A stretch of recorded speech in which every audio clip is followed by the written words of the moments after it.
Sorry. Let's try again.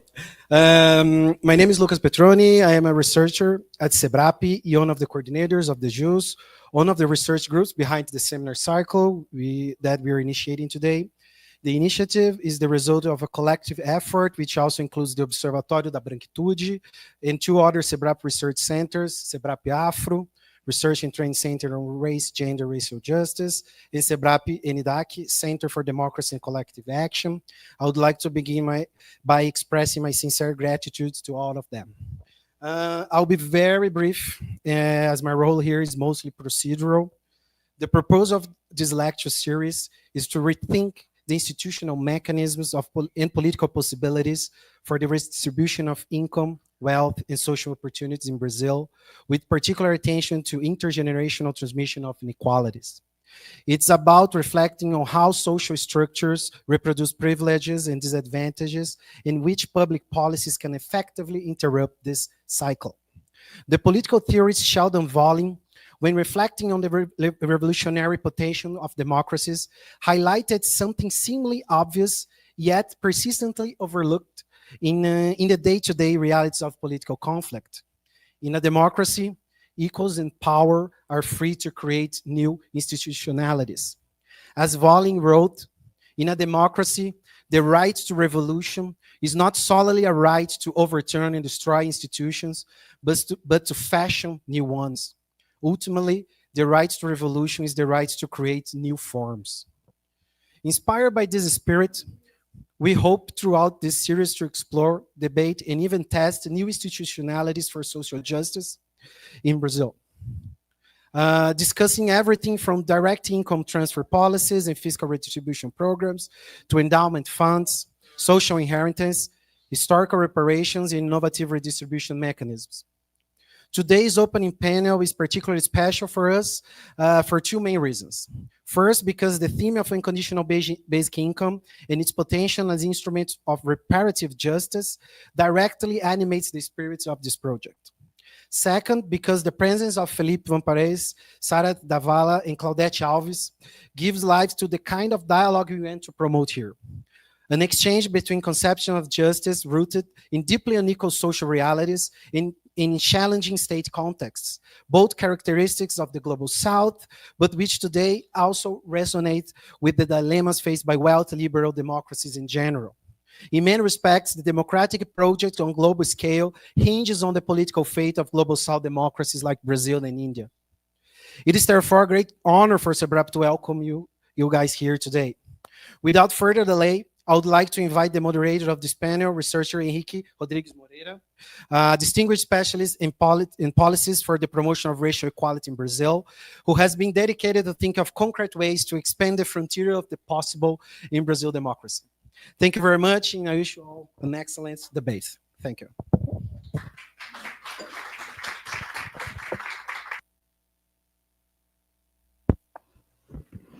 Bom, eu vou aproveitar a vantagem que nós temos intérpretes para fazer, então, as saudações já em inglês, né? Utilizando aqui a minha colinha para não pecar nas palavras. Good morning to everyone present here, and good morning as well to those who are watching us on YouTube. On behalf of the JUS and our partner organizations, I'd like to warmly welcome our audience. My name is Henrique Moreira. I'm a sociologist and a researcher affiliated to Afro-SEBRAP.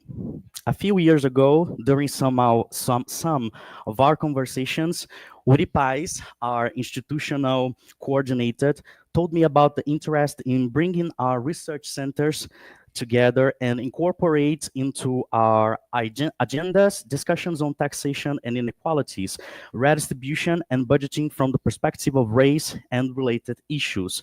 I was very excited to see that this panel within the scope of the JUS training workshops would mark the beginning of this partnership. I was even happier to receive the invitation to moderate it. Today, we have very special guests, all with extensive academic and political experience involved in the design and implementation of public policies, who have given us the privilege to their presence before stopping by the cities of Maricá and Niterói in Rio de Janeiro, where the 24th BN Congress, the Basic Income Earth Network, will take place. Without further ado, our opening panel is titled Basic Income and Racial Equalities, Dialogues for the Construction of a Global Project of Distributive Justice. And I will now invite the speakers to join this panel. I first invite Professor Claudete Alves.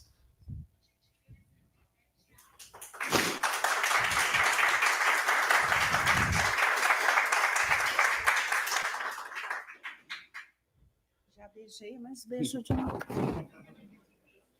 Senta aqui. Fica à vontade. Claudete Alves is a professor, master in social science. She was representative in the municipality of São Paulo for 2 mandates, and she studies basic income and perspectives of restorative justice and historical reparation. Our second guest is Sara Davala.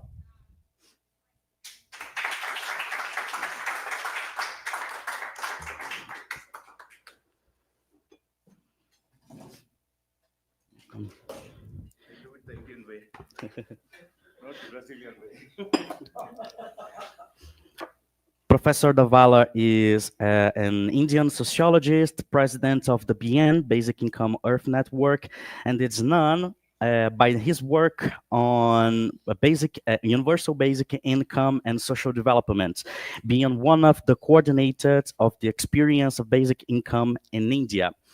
And last but not least, our another guest is Felipe Van Parijs. I hope I did not.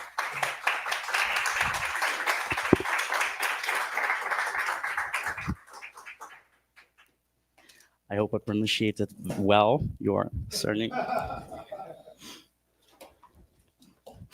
Professor Van Parijs is emeritus professor at the University of Louvain, co-founder of BN and chair of its advisory board, a globally recognized academic voice for unconditional basic income. So this is our panel. Welcome to all of you. And I propose that the order of the speeches to be the same order I called your name. So we can start by Professor Alves, and then Professor Davala, and we finish with Professor Van Parijs. So, Professor Alves, you can start. You have 20 from 30 minutes, okay? And I'll give you a sign when you have 5 minutes left.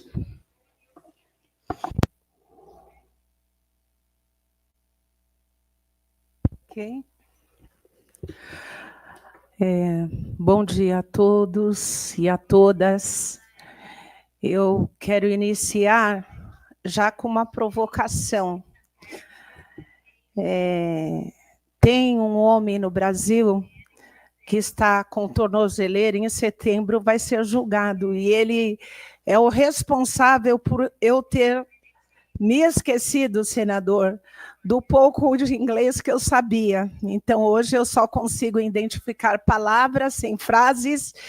Então, eu lamento não conversar com os companheiros aqui, o Felipe, o Sara, na língua que vocês tratarão aqui, das questões que vamos falar sobre. E aí eu inicio dizendo que por isso e por todo o resto é sem anistia mesmo. Bora lá. Eu estou olhando aqui para o eterno senador Suplicy, e aí estou fazendo uma viagem a 2008, quando eu lanço esse livro aqui. Negros, o Brasil nos deve milhões. 120 anos de uma abolição inacabada. E o tema aqui, que nós vamos falar sobre hoje, ele se refere à questão de se garantir uma renda básica cidadã, principalmente no sul global. E aí, depois de tantos anos, após tantos anos, eu estava revisitando o prefácio que foi feito pelo senhor. E aí o senhor contextualiza dizendo: imagine uma mulher negra nascida, não sei o quê, filha de uma mulher negra que foi estuprada, tal, e essa sou eu. E esta mulher, que era jovem na época, né? Hoje eu estou com 66 anos, avó de 3 netos, ousar a desafiar o poder judiciário da principal cidade brasileira, o maior PIB, e que, até por conta da sua dimensão, era onde se concentrava, e eu acredito que ainda se concentra, a grande maioria dos negros africanos escravizados no Brasil. Bem, naquele momento nós vínhamos num crescente de lutas que já se rompia com a produção de políticas de ações afirmativas de caráter universalistas. E aí coube a mim, a segunda mulher negra, que alguns acham que foi a primeira a ser vereadora de uma casa legislativa de mais 4 séculos, impulsionar a cobrança que já vinha sendo feita em outros modais, como a implementação de cotas raciais, mas que não era só isso que, no nosso entendimento, o Brasil deveria fazer para que se reparasse minimamente todos os prejuízos causados pelo processo de escravismo no Brasil. Aqui nós estamos entre estudiosos, eu não vou precisar reproduzir alguns destaques que eu coloco nessa obra para sensibilizar e colocar os motivos pelos quais nós resolvemos ingressar no judiciário para pleitearmos indenização. Uma política reparatória, compensatória, mas que, de fato, possibilitasse o Brasil poder iniciar um diálogo de democracia real. E aí eu me deparo com essa proposta do projeto do senador de renda básica cidadã. Aliás, todas as vezes que eu tenho oportunidade, senador, eu registro a minha incompreensão dessa extraordinária proposta não ter saído da gaveta ainda como deveria em nosso país. Nós já estamos caminhando para o 5º governo, não digo totalmente de esquerda agora, mas progressista, que poderia, sim, ter implementado essa política tão importante. Mas, na época do prefácio do meu livro, nós conversamos e eu disse: extraordinária proposta, pode contar com o meu apoio para divulgá-la, eu a defendo. Entretanto, para a causa negra, nessa diáspora, no caso brasileiro, onde recepcionou indigestamente a grande maioria dos milhões de negros que foram sequestrados, ela não é suficiente. E ela não é suficiente por quê? Porque ela não paga a dívida, ela universaliza uma condição de mínimo social que parte de um patamar de igualdade de condições. financeiras. Mas, no caso de reparações com a população negra, descendentes de negros africanos escravizados no Brasil, tem algo que o Estado brasileiro não se livrará nunca. E, enquanto não se resolver essa questão, serão insuficientes todas as políticas de ações afirmativas, de cotas na universidade, de cotas no serviço público, porque se trata de algo material, que não é subjetivo, e que, por mais que as pessoas acham que seja absurda, que seja impossível, nós entendemos que não.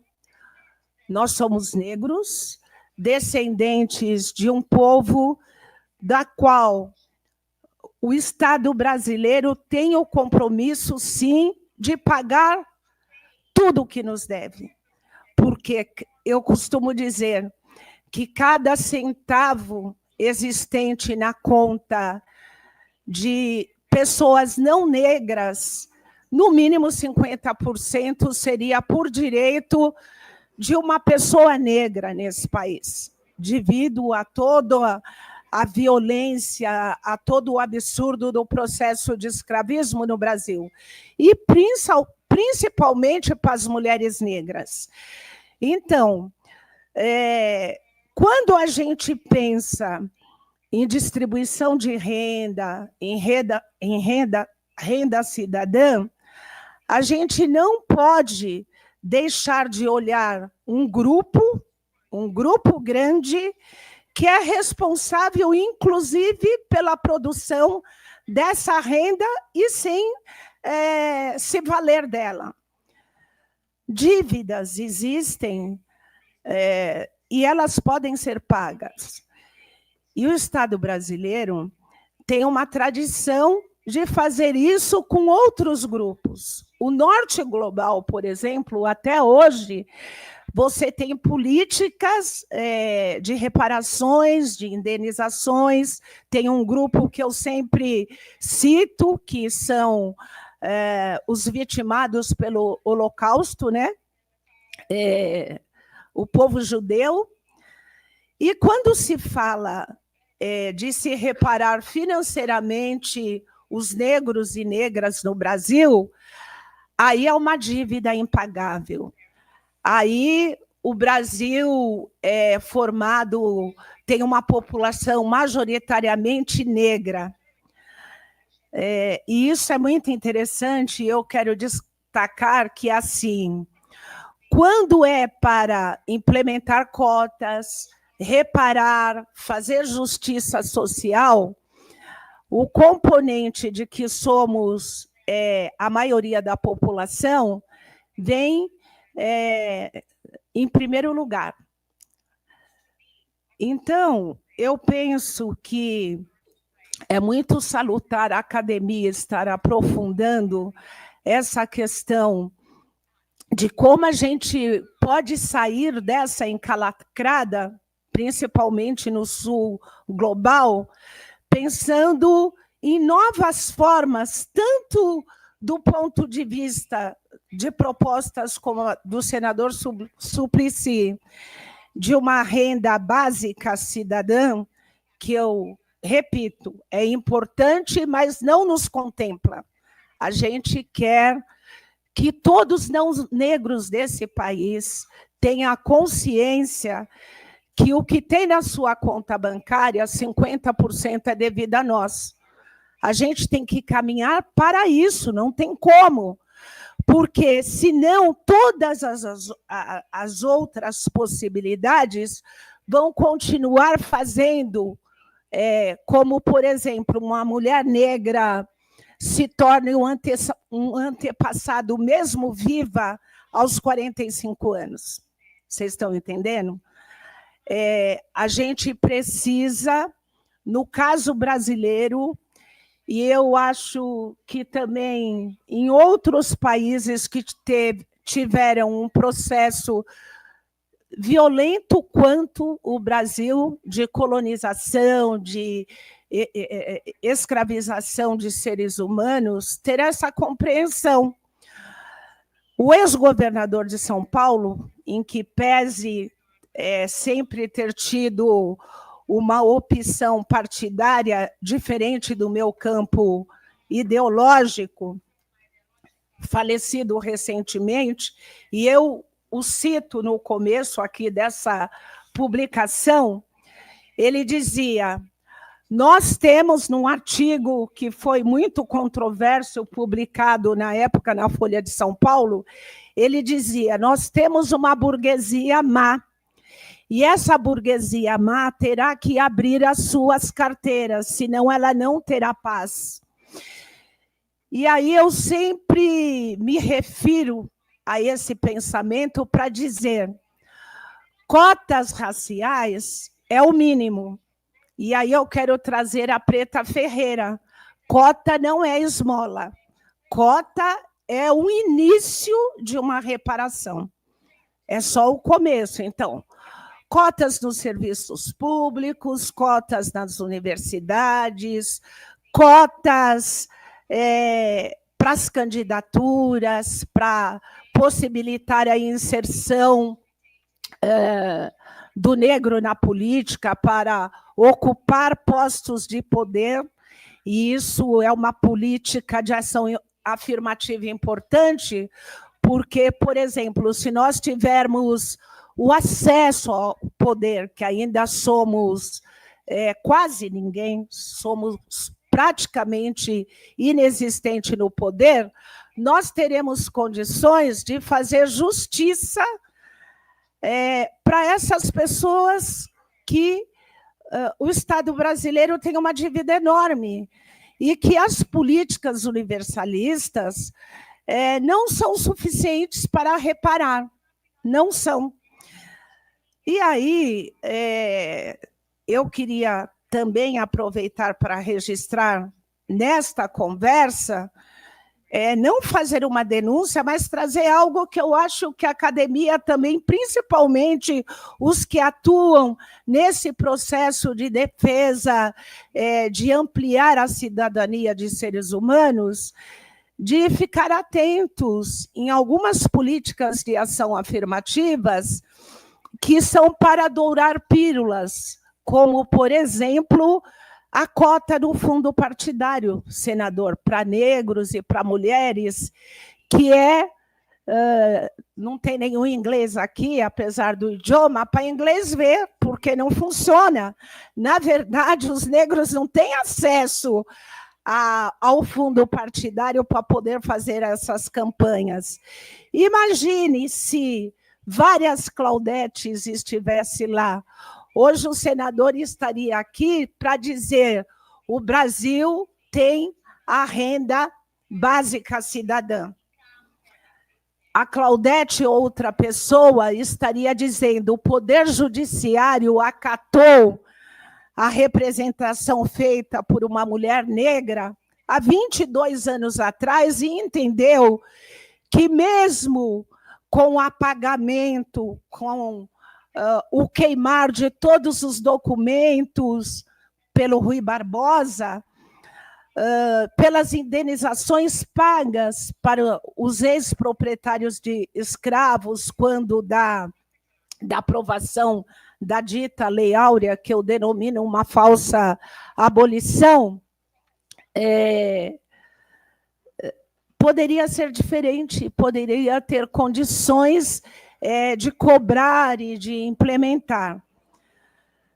Então, eu quero dizer com isso que eu entendo, e aqui eu estou falando para acadêmicos, estudiosos e militantes dessa proposta, de propostas reparatórias, que eu acho que repensar as possibilidades de avançarmos nesses projetos como renda cidadã, como reparações materiais, passa por uma ressignificação do modo.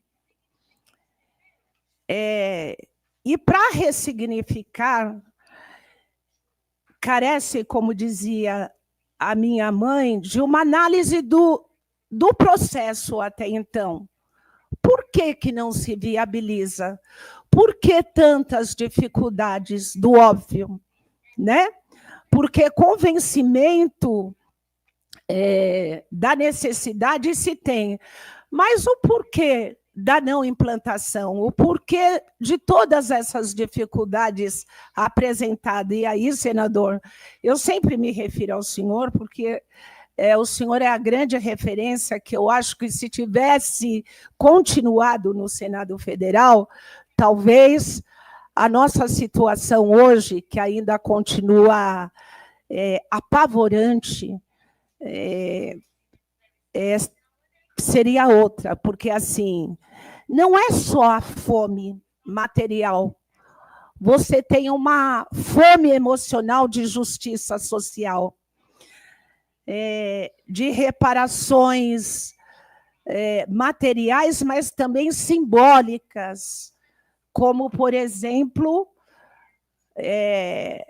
o Brasil não implantar a política no SUS do DNA África, que possibilita nós termos um resgate à nossa ancestralidade como pagamento de dívidas por uma reparação afetiva. Porque se a gente não sabe, de fato, de onde a gente vem, a gente tem dificuldade de saber para onde nós vamos. Coisa que não ocorre com pessoas como o senhor, como outras pessoas que eu identifico aqui na plateia, que, se quiser saber da sua árvore genealógica, tem como, porque quando o Brasil recepcionou os imigrantes europeus, teve registro, não teve um apagamento histórico. Então, eu penso que o momento urge reflexões no sentido de criar músculos que possam revigorar nossas propostas de políticas reparatórias, de ações afirmativas e da própria renda básica cidadã, que eu acho que a gente poderia pensar em alguns momentos de graduações, fazer a política de forma graduada, por grupos. Eu não quero tratar disso aqui nesse momento, até pela escassez do tempo, mas como, por exemplo, quem são meritórios prioritariamente a reparações materiais, como essa representação que eu finalizarei falando sobre ela no Brasil. Quem são? Será que são as pessoas vítimas da violência policial? E aí tem um recorte com a política, com o debate ainda indigesto do colorismo, porque a gente sabe que o indicador, a eficiência da polícia é mensurada pelas nossas dores. Eu estou trazendo isso porque quanto mais escura é a pele da pessoa negra, a violência é maior, a possibilidade é menor. Não que a de pele mais clara não sofra os efeitos do racismo. O que eu estou querendo dizer com isso? Que talvez a impossibilidade de nós termos efetivadas essas propostas, no caso brasileiro, que pertence ao Sul global, é pensar em como a gente descoloniza quem tem a chave do tesouro. Quem decide para onde vai o quê? Porque eu acho que esse é o maior desafio. Eu acho incompreensível, por exemplo, eu já disse isso, após vários governos de esquerda, centro-esquerda, e mesmo esse agora de frente ampla, nós continuarmos batendo na tecla só da fome, porque o povo negro, a mulher negra em especial, tem outras fomes. Ela precisa ser alimentada de outras políticas que não só o arroz e o feijão e o pezinho de frango ou o ovo. A gente precisa ser alimentado de políticas que nós observamos e, quando somos contempladas por ela, de não ser um favor, que continua perpetuando com que, por muitas vezes, nós nos comportamos como negrinhas de estimação de casas grandes. Casas grandes essas, comandadas pelos ancestrais dos brancos, dessa elite minoritária no Brasil, que detém e continuará detendo todos os privilégios. Então, eu penso que a academia tem um papel fundamental no estudo dessas novas possibilidades de ver como nós saímos do campo, que ainda é muito subjetivo, para materializar essas propostas que são necessárias. Bom, eu queria destacar aqui, porque tanto o Felipe quanto o companheiro lá o Dávala, né? Talvez não conheça, cansada de migalhas, e mesmo sendo uma das precursoras das políticas de cota no Brasil, não sei se os presentes aqui sabem, na época, até no Partido dos Trabalhadores, partido que eu sou filiada desde 2003, aqui na cidade de São Paulo, eu e mais 4 pessoas do meu grupo éramos defensoras de cota racial. Mesmo negros e brancos do partido achavam, naquela época, um absurdo você pensar em políticas de reparação através de cotas. Defendiam as políticas universalistas.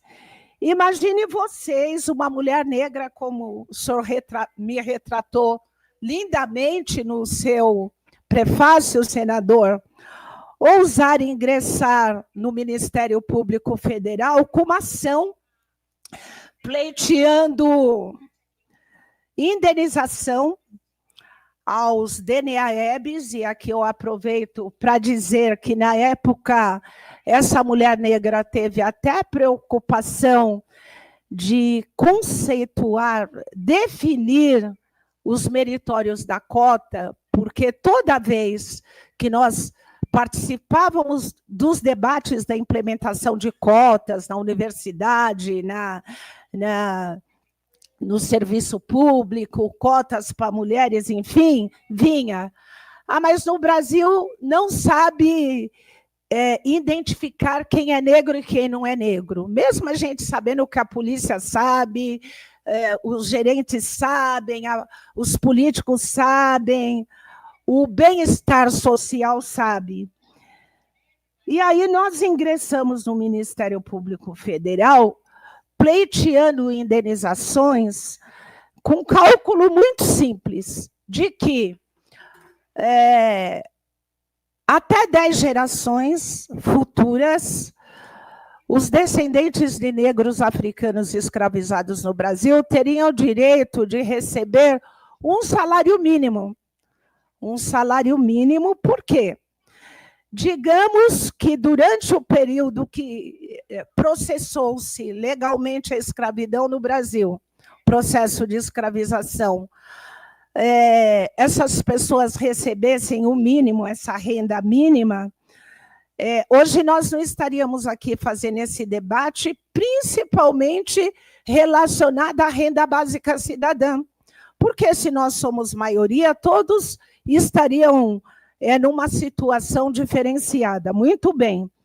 Então, nós entramos para concluir, com uma representação no Ministério Público, provocando com alguns fatos históricos, com exemplos de indenizações realizadas, inclusive em território brasileiro e mundo afora, dizendo da possibilidade, requerendo isso.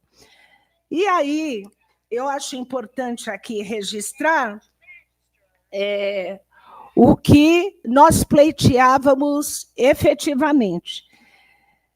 R$252 mil na época, multiplicado por 70 anos de idade, que na época era a expectativa de vida, né, das pessoas negras, não as que moram em distrito como a cidade Tiradentes, mas pegamos uma média na época, valor pelos danos morais, porque até hoje eu e todas as pessoas não brancas nesse país, nós somos vítimas desses danos morais causados, e é só por conta disso que a gente está numa situação piramidal ainda gritante, né? Sobre os lucros cessantes também, a gente requereu R$300 mil, e o valor correspondente ao salário mínimo da época, pelos quase 340 anos oficial de escravismo do Brasil, antes das tais leis que aboliram, enfim, totalizando um total de R$2.076 mil.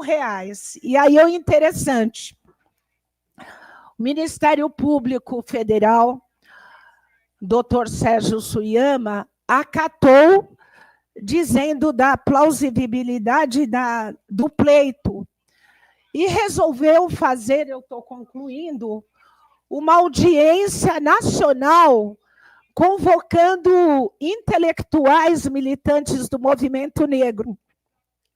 E esta audiência foi realizada, senador, no auditório do Ministério Público Federal. Pasme, a grande maioria dos negros que lá estavam disseram que a dívida teria que ser paga de outra forma, de outras formas, com políticas universalistas.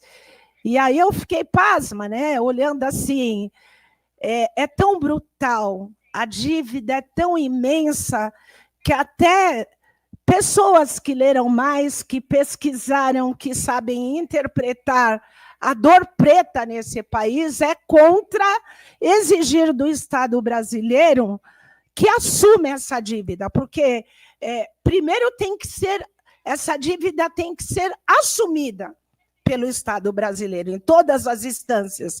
E depois a gente discuta como parcela-se, como ela vai ser paga, mas tem que ser paga.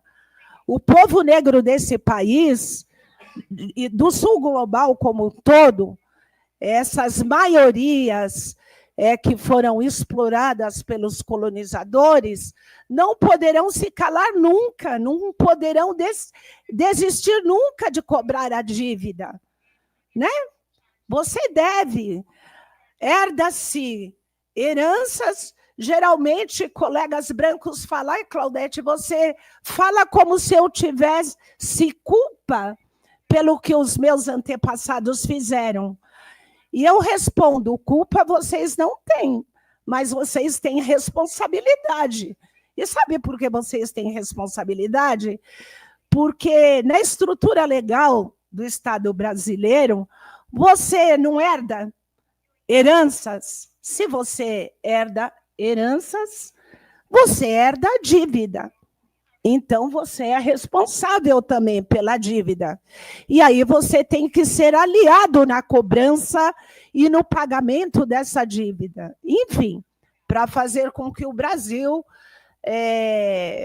consiga viver em paz. Então, Eu iniciei com uma provocação e vou terminar. Eu tinha até separado um poema aqui para ler, que acho que alguns de vocês, pelo menos os que leram esse meu livro, conhecem. É um texto... Eu não vou ler, viu? Fique tranquilo, porque demoraria uns 5 minutos. É lindo. Olha, o senhor sempre canta, desobedecendo o tempo da mesa. Eu sou uma mulher negra provocadora, não vou poder ler, mas eu passo para o senhor conhece porque tem o livro. Eu acho que a voz da audiência é a voz do moderador. Se a audiência estiver de acordo que o poema seja lido... Posso finalizar lendo? É um texto de uma publicação de Strong Black Women is Dead, de uma autora desconhecida. Eu sempre, na minha militância, eu penso enquanto mulher negra que não se comporta e jamais se comportará como nenhuma negrinha da Casa Grande, que infelizmente, pela perversidade e agressividade do racismo, ainda muitas sisters se comportam assim. E eu sempre faço questão de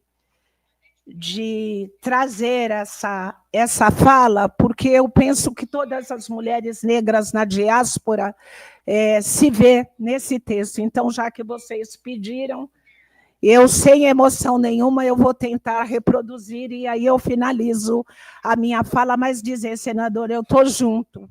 Eu defendo a renda básica cidadã, Felipe, Dávila, em todo o sul global, mas eu não abro mão de cobrar de cada branco descendente de escravocrata, de sequestradores, de estupradores, o que devem para cada mulher preta, para cada homem preto desse país. Eu não posso, porque, no mínimo, 50% da conta bancária de vocês pertence a nós. Então, vamos lá.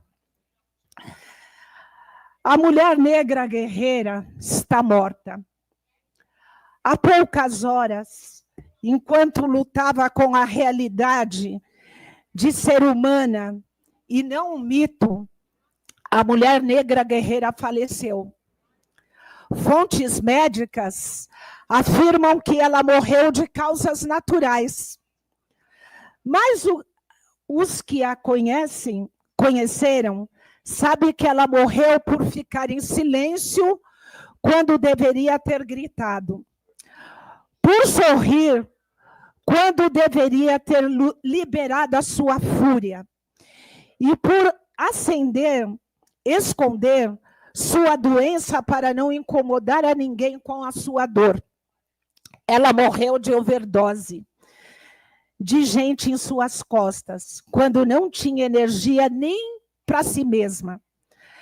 Ela morreu de tanto amar homens que não amavam a eles próprios e que a única coisa que lhe davam em troca era um reflexo distorcido. E aqui eu quero me referir àquele meu livro, A Solidão da Mulher Negra, porque reparações emocionais também cabe nessa nossa luta. A mulher negra não tem o direito ao amor que outras mulheres têm na diáspora. Enfim. Ela morreu por criar filhos sozinha, senador. E por não poder fazer todo o serviço. Ela morreu por causa das mentiras sobre a vida, os homens, os racismos que sua avó contou à sua mãe e sua mãe lhe contou. Ela morreu por ser sexualmente molestada quando criança e por ter que carregar a verdade consigo pelo resto da vida, trocando sempre a humilhação por culpa. Eu aqui registro que eu sou fruto de um estupro. Minha mãe foi estuprada, por isso que eu estou aqui. E ela não abortou. Ela morreu de tanto ser espancada por alguém que dizia amá-la. E ela permitia que o espancamento continuasse para mostrar que também amava alguém. Ela morreu de asfixia cuspindo sangue por conta dos segredos que guardava, tentando abafá-los, em vez de permitir a crise de nervos que só as mulheres de olhos bem azuis e peles bem alvas têm no Brasil. Ela morreu de tanto ser responsável, porque ela era o último degrau de uma escala sem apoios, e não havia ninguém que pudesse ampará-la. A mulher negra guerreira está morta, morreu por causa de tantos partos de criança que, na verdade, ela nunca quis, mas que a moral estranguladora dos que a cercam obrigaram a ter. Ela morreu por ter sido mãe aos 15, avó aos 30 e o antepassado aos 45. Aqui é o registro que a grande maioria das mulheres negras no Brasil já se sentem um antepassado aos 45. Eu própria me sinto assim. Ela morreu por ter sido derrubada e tiranizada por mulheres não evoluídas que se diziam sisters, companheiras, mas que nunca se comportaram como tal. Ela morreu por fingir que a vida que levava no século XXI era um momento Kodak e não um pesadelo pós-escravidão. Ela morreu por tolerar qualquer zemané para se ter um homem em sua casa. Ela morreu por falta de orgasmos. E aí vem a tese da questão da solidão da mulher negra no Brasil. Ela morreu por conta dos joelhos dolorosamente comprimidos um contra o outro, porque respeito nunca fez parte das preliminares sexuais, devido ao excesso de estupros dela, da sua mãe, da sua avó e da sua bisavó e de toda a sua ancestralidade na diáspora. Ela morreu por conta da solidão nas salas de parto e abandono nas clínicas de aborto. Ela morreu por conta da comoção nos tribunais, onde sentava-se sozinha, vendo seus filhos serem legalmente linchados. O senhor é responsável de um dos filhos dessas mulheres? Lembra do Donizete Borges? Que eu e o senhor forçamos o júri popular, senão ele estava apodrecendo até hoje, acusado de um crime que não cometeu. E continua isso. Ela morreu nos banheiros com as veias irreversivelmente abertas pelo descaso geral e pelo ódio que sentia por si mesma.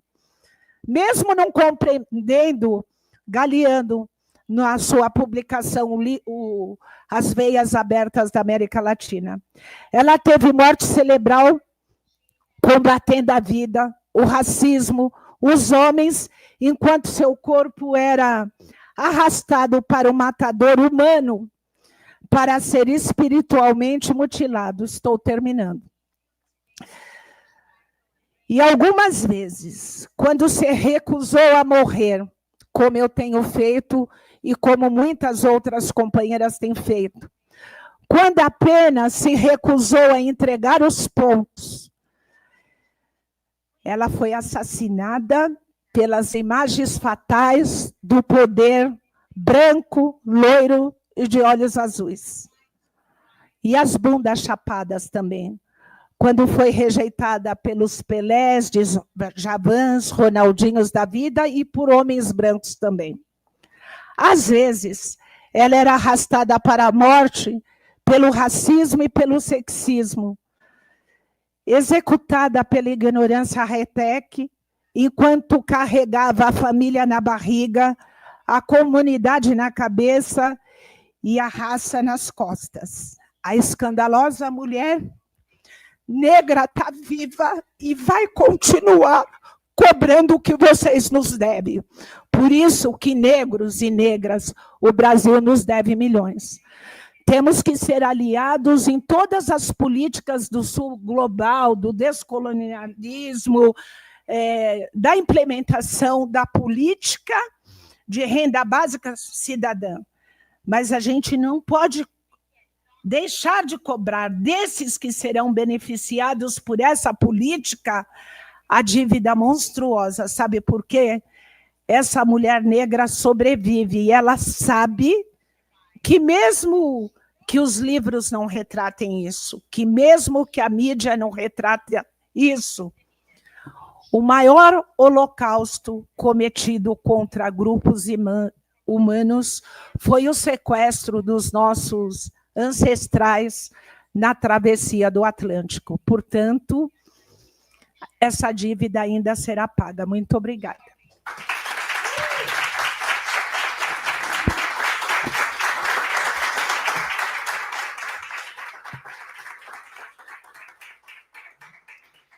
Bom, professora Claudete, muito obrigado pela potente e propositiva fala. Já começamos a nossa mesa aqui com umas chacoalhadas. Desculpe, Mônica, para a gente ter fugido um pouquinho do planejamento do tempo, mas é que aqui no Brasil a gente defende tanto a ideia de que as mulheres negras devem ocupar esses lugares, nós devemos ouvir as mulheres negras, que seria incongruente também se a gente não cedesse um pouco mais de tempo para poder ouvi-la, professora. According to the proposal of the panel, which is to articulate South, South, and North, we then now are going to hear Professor Davala, so you have also up to 30 minutes for your speaking, so you're welcome.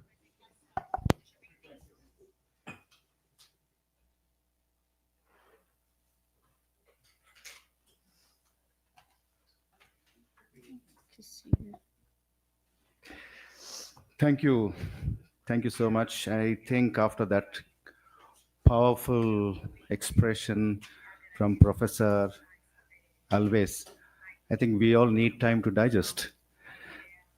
And if the organizers would have given a portion time based on the population size, I would probably have 2 hours.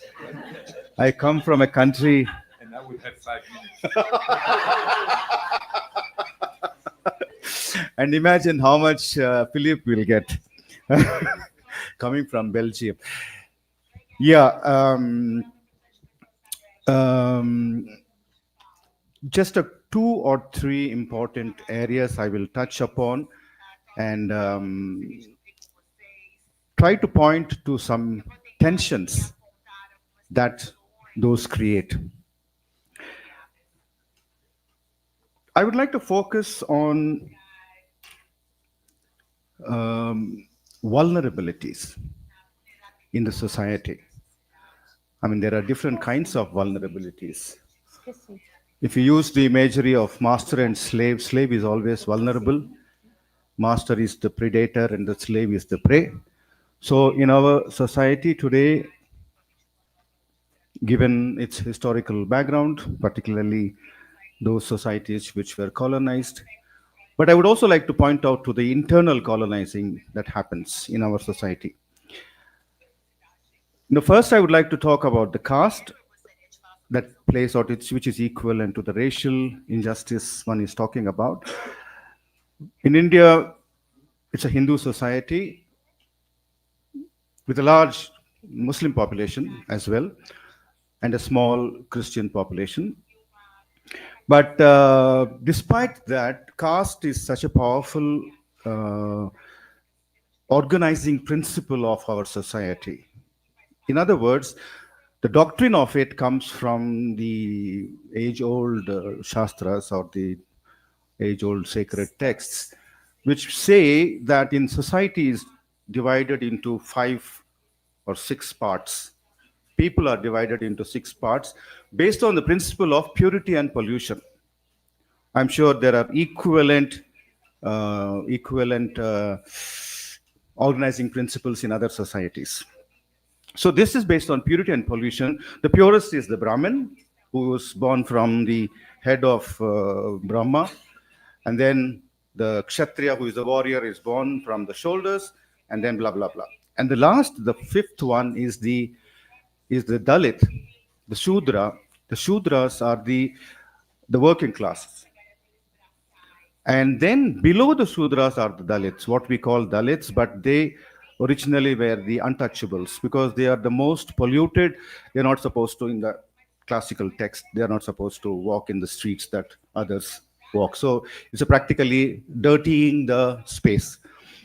And this organizing principle also is there in terms of the time is divided into auspicious and inauspicious time. Spaces in the house are divided into the pure spaces and impure spaces. States, like a menstruating woman is a polluted woman.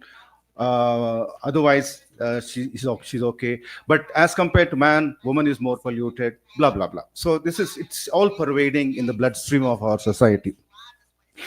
I think the way Constitution, after we got the independence, the way Constitution addressed that issue is by giving affirmative action in terms of what we also call protective discrimination, which is to say what these scheduled castes, the castes that were formerly untouchable, because of what they have experienced in the past, they are entitled, they are about 16-17% of the population today. They are entitled to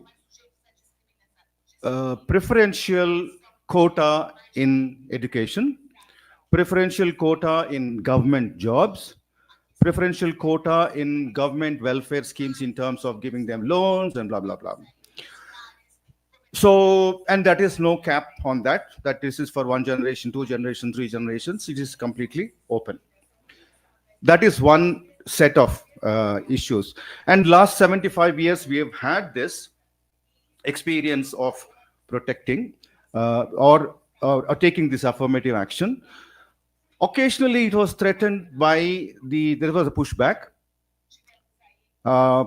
saying that many arguments of this pushback, why there are constitutional guarantees to these sections of the population. This 16-17%, maybe 20%, and then you have 9% of the scheduled tribes. We call them scheduled because in the Constitution there is a list of a list of these castes, which are clearly, specifically mentioned. 2-3 pushbacks have come to this. One pushback is to say that how many generations are you going to enjoy this benefit? And this comes mainly from the poorer, relatively poorer caste, poorer people of the upper castes, saying that we are equally deprived and we also should have this. And then you end up, and then the other backward castes are there. There's another category which is not untouchable but backward castes. So those also demand that we also should have the quota because we are equally underprivileged. We don't have the opportunities. We have faced almost something similar, except perhaps not the untouchability, but we have faced this. So we also need. So you have, sometimes you end up like 60, 70, 80% of the quotas are occupied by these castes, which is definitely the majority of the population. But then the less affluent of the upper castes are which is also the main vote bank for some parties. They say that, no, this can't continue. This is not okay. That is the one pushback that is coming from saying that, why are you so privileged and why should you get it? Why should we not get it? The other pushback comes from the neoliberal corporate saying that this is not the way to govern the country. You should have a cap. There is a creamy layer you have created in these categories of people. They are affluent and they are doing very well. Why should their children? So these are the tensions that are coming on that front. Now, let me shift, since I have another 10 minutes. Let me shift to the other area that we need to take into account, which is we are a people of 1.5 billion people are there. 1,500 millions. We are many people actually there. So we have 500 to 600 million workforce, what we call labor participation. Out of this 500 million or 600 million workforce, bulk of them are self-employed, which means that government has absolutely no responsibility as workers. As a status of workers, they are not considered workers. They're self-employed. I mean, the richest man in India is self-employed. He has big companies. The poorest man who is selling bananas on the street is also self-employed.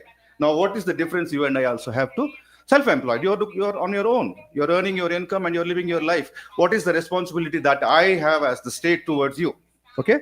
That is a bulk, 60% of a lot of people in that category. The other big category is the informal employment. Informal employment is, I think if you take out of 100%, in my opinion, it is 4% or 5% of the working workforce has what you call the stable jobs. And out of this pile, 5% of the population, which is like maybe 25 million, 25 million, out of this 25 million or 30 million, 2/3 is government employment, which means that stable employment, regular employment with a contract, with the social benefits, with this is even the government has stopped pensions. That population has all those things because it's government, and government has to follow its own laws, right? And then the other 10 million is the only private employment of the so-called stable regular employment. Now, on this map, when you see this map, how do you understand vulnerability? I would like to call it income vulnerability. How do you understand income vulnerability? Now, there is no new framework to understand income vulnerability. We are seeing categories of formal employment. If you go to the statistics of our workforce, you say formal employment is 10%. But why am I saying that it's not 10%? Because in that formal sector, a lot of informal work has come in where there are no contracts. They are in the formal sector, but they don't have contracts. So that kind of erosion happens. So you have a very small, so I would call that endangered species, people with stable jobs and guaranteed employment or long-term guaranteed employment till you retire is an endangered species, and it's such an insignificant number of our society. Now, when government actually, there are two different ways in which government tries to address the employer-worker relationship. I think government has started long back, I think early 20th century, the protective legislation of limiting the working hours and then giving leave for during pregnancy or some other benefit and whatever. There are wide, long list of protective legislation that is being given to these people. Now, what has happened in the last 10, 15, 20 years, if you see in Indian newspapers, you will not find a word called trade unions. And my entire lifetime's work has been on trade unions. I don't see any presence of trade union as a social force to talk about workers. There's a complete absence of labor movement in our country. There are other movements. There are women's movement. There's a Dalit movement. These are all very, very strong movements, which I'll come to later. Now, given a situation like this, how do we? And then the second thing it addresses is through various welfare schemes. Okay. Now, how are those? Well, now, as I said, that the protective legislation to protect laborers from their masters has been completely eroding precisely because of inviting foreign direct investment. So they have created zones, export processing zones, or certain zones where no laws will apply. You can work, now the latest is that working in hours can be 12 hours. I mean, the new labor code and also things that. So practically, I would say that there are no trade unions. Even if the trade unions are there, they are not very active. And so the whole question of how does one protect the vulnerability of a worker is a big question which has no answers. Which means I would say, as my judgment, that in terms of protecting labor from the potential exploitation the workers are bound to face with their employers, I think our system has completely failed. It's a broken system. Now, then what happens? What happens? Income vulnerability increases in different forms. Okay. Now, the other is government, okay, as worker as an identity, then citizen as an identity. There are people who are not workers, but they are also starving. Now they also need support from the government. What do I do for them? Now then the metrics of that initiation by the government is to say, okay, what are the basic needs of human being? Food, clothing, and shelter. Okay, so the homelessness is a vulnerability, they accept it. Starvation and hunger as a vulnerability, they accept it. So the biggest chunk of money, $30-40 billion every year goes into our, what we call our food security program. food security program is it gives to 75% rural households, and 60% of the urban households, it guarantees subsidized rice, which is 10 kilos or 12 kilos per.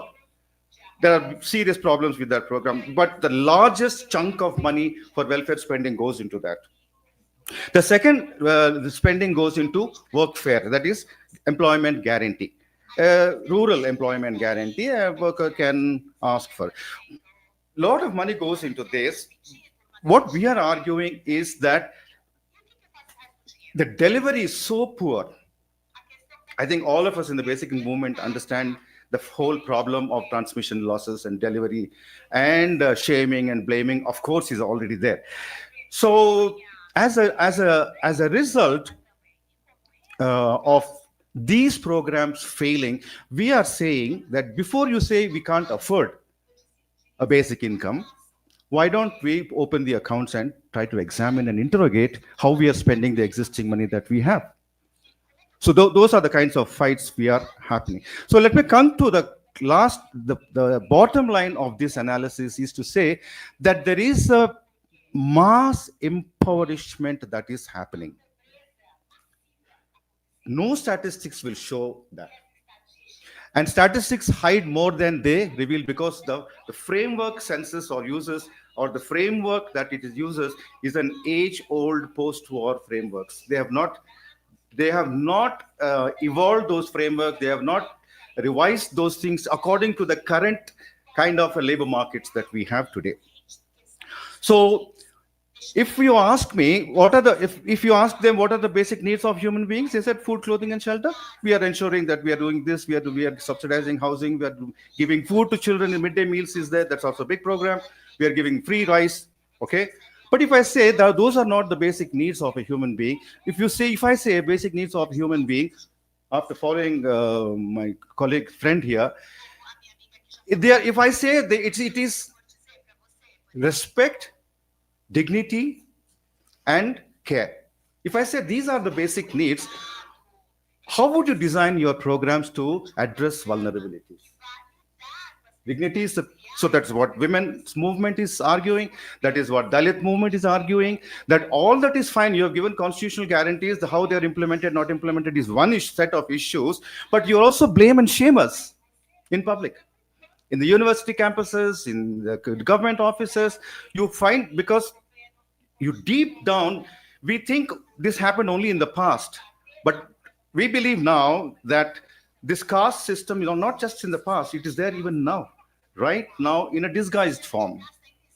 So there are multi-layered reality we have. The topmost layer says that we are very secular citizens, we are all equal, we go and vote together, we blah, blah, blah, and all that. We all have the same identity card I am entitled to as a citizen. But it is skin deep. Just the next layer is where you are seen as something low. You are treated as something low. So those are the tensions that we feel. Now, my last question is, how are these two talking to each other? The people ask us questions that, if you are getting the priority admission in colleges and priority admission, why should you get a basic income then? If you're a disabled person, you're already getting cash entitlement from the government, why should you get a universal? So when we ask for a universal basic income, then they say that remove all those people who are, so we have said it's universal. Everybody should get it. But isn't that called double dipping? We are saying no. No. These are intersecting vulnerabilities. In an intersecting vulnerabilities, both are necessary because of the reduced opportunities that they have. But it is the poor upper caste people who are also saying that this is not okay for us. I think these are the tensions we are going through. And political parties, basically, of course, they will play out all these things which you are seeing, what is going on in our country. Now, I would like to point out here that if we really sincerely address income vulnerability without talking about the other kinds of vulnerabilities, I think a universal basic income is the only answer. And I would like to see, for India especially, also in general, that a small basic income should be the very foundation, very structure of the society, the very foundation of the social design of a future society. On top of it, you deal with everything else. But this is something that is there like sunshine, rain, which is there available to anybody and everybody. That should be there as part of your very infrastructure of your society. So we don't see contradictions in these matters. I think movements have to be there. Basic income is also a movement. It is not in contradiction to ecological movement or women's movement or anything. We also argue that in all the pilots that we have done, we see that the ones who benefit most from a basic income, a universal basic income, are the least marginalized, the most marginalized people. It's women who benefit. It's the disabled people who benefit. It is the scheduled castes and scheduled tribes who benefit, where the cash flows are not there in those villages. When you inject cash into the entire system, enormously magical things happen. That is why we believe. On the question of, I have 1 minute? Or I have 10? Yes. Okay. No, but I won't take 10. On the question of this global north and global south, which is, I think, somewhere in the material it has been mentioned, I feel I would like to not see them as very rigid categories. There are possibilities of global southness, sharing of experiences, learning from each other are there. But I also see, sitting in where I am sitting as the chair of Basic Income Earth Network, we are dealing with entire Earth, all peoples.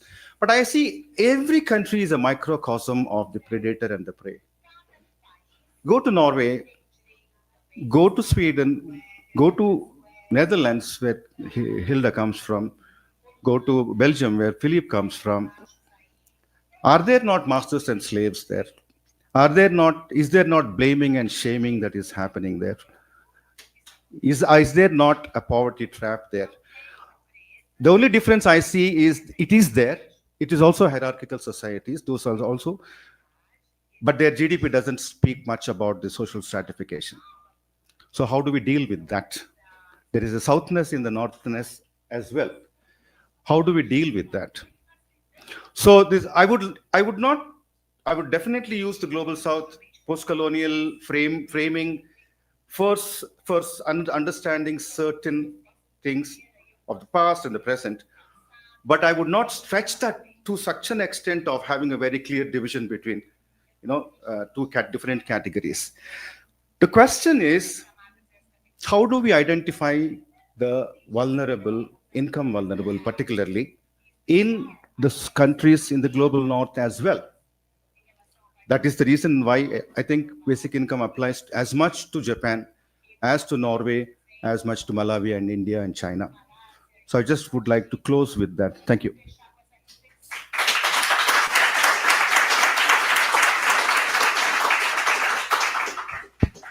Thank you so much, Professor Davala. And now we go to our final speaker, Professor Van Parijs, and you have also up to 30 minutes for your speaking. So 30 minutes. So please welcome. It was 20, but very flexible. But, okay. Well, let me start with a statement, which is that even the most generous universal basic income you can imagine will not get rid of racial inequality and racial injustice. So therefore, I'll have two parts in my presentation. Part one will be about why a universal basic income is relevant and specifically relevant nonetheless. And two, in the light of my own exotic experience, very different from Brazil in my own city, very ethnically diverse, I'll illustrate the sort of policies that are needed on top of a universal basic income and any other redistributive measure.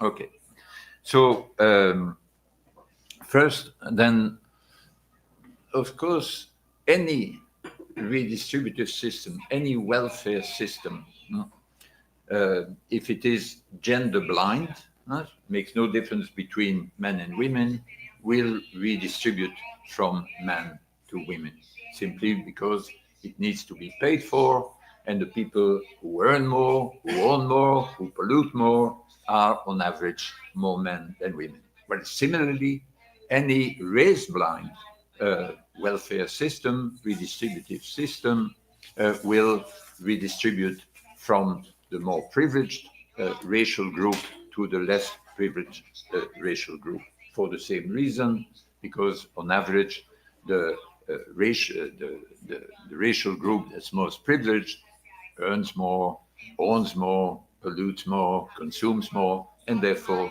there will be a net contribution on the part of the privileged group. This holds for all redistributive systems.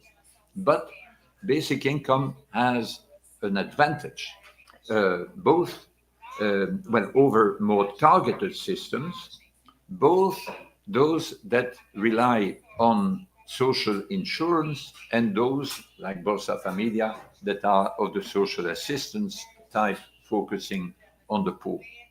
Why is it superior in terms of racial injustice, reduction of racial injustice, than systems of social insurance, that is, systems that give unemployment benefits, old age pensions, on the basis of your contributions in formal employment? So these are social insurance schemes, but these will redistribute less to the racially less privileged groups, disadvantaged groups. Why? Simply because proportionally there will be less people from these racially disadvantaged groups among the formal workers, and especially among the well-paid formal workers, who will be entitled to more conditional earnings-related benefits of that sort. So a basic income is clearly superior in terms of reducing racial inequality to social insurance schemes. But it is also superior to targeted to schemes that are targeted, that are means tested, that are targeted at the poor. Why? Because what matters is related to what Sarah just said. What matters is not just purchasing power. What matters is also dignity. And if you have a targeted redistribution, especially when it is when poverty is closely related with a racial group, unavoidably it will take the form of a sort of charity, pity towards a category of the population, and it will reinforce the racial cleavages, possibly animate conflicts because of this redistribution, what is perceived as a redistribution, a charity done that is performed by one advantaged racial group towards another. And so if you take this dimension of dignity into account, if you take the dimension of social cohesion into account, it's far better to have a universal system than to have a system that is targeting the poor specifically. That's my first part, which is, in a way, we have to be advocates of basic income, have to be modest, and they must be humble. Basic income will not solve the problem of racial inequality, but it is better, it contributes certainly to it, as would any redistributive system, but it does so better than redistributive systems that are either of the social insurance type or of the standard social assistance. So that's my first part. My second part is then, well, what do you have to do on top of redistribution if you want to address the great inequality between racial groups, ethnic groups, however you call it. Of course, in some cases it would be castes rather than racial groups. In a place like the one in which I live, Brussels, the capital of Belgium, capital of the European Union, it is the sort of racial stratification is really between people of local origin, people of coming from other European countries, and people coming from the rest of the world, from less developed countries. And so Brussels, that's very different from Sao Paulo. Brussels has nearly 80%, 80% of its population is not of Belgian origin. Half of them are foreigners, don't have Belgian citizenship, so about 40% of the population.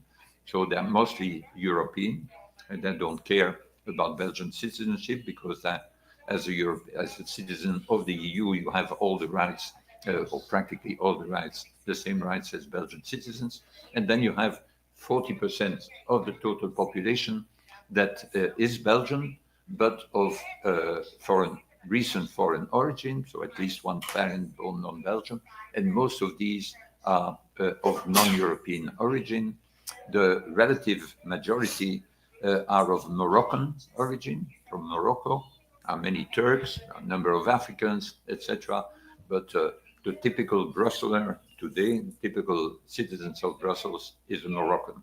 There are more people of Moroccan origin than there are people originating from either of the two other regions of Brussels. So it's a very diverse situation, and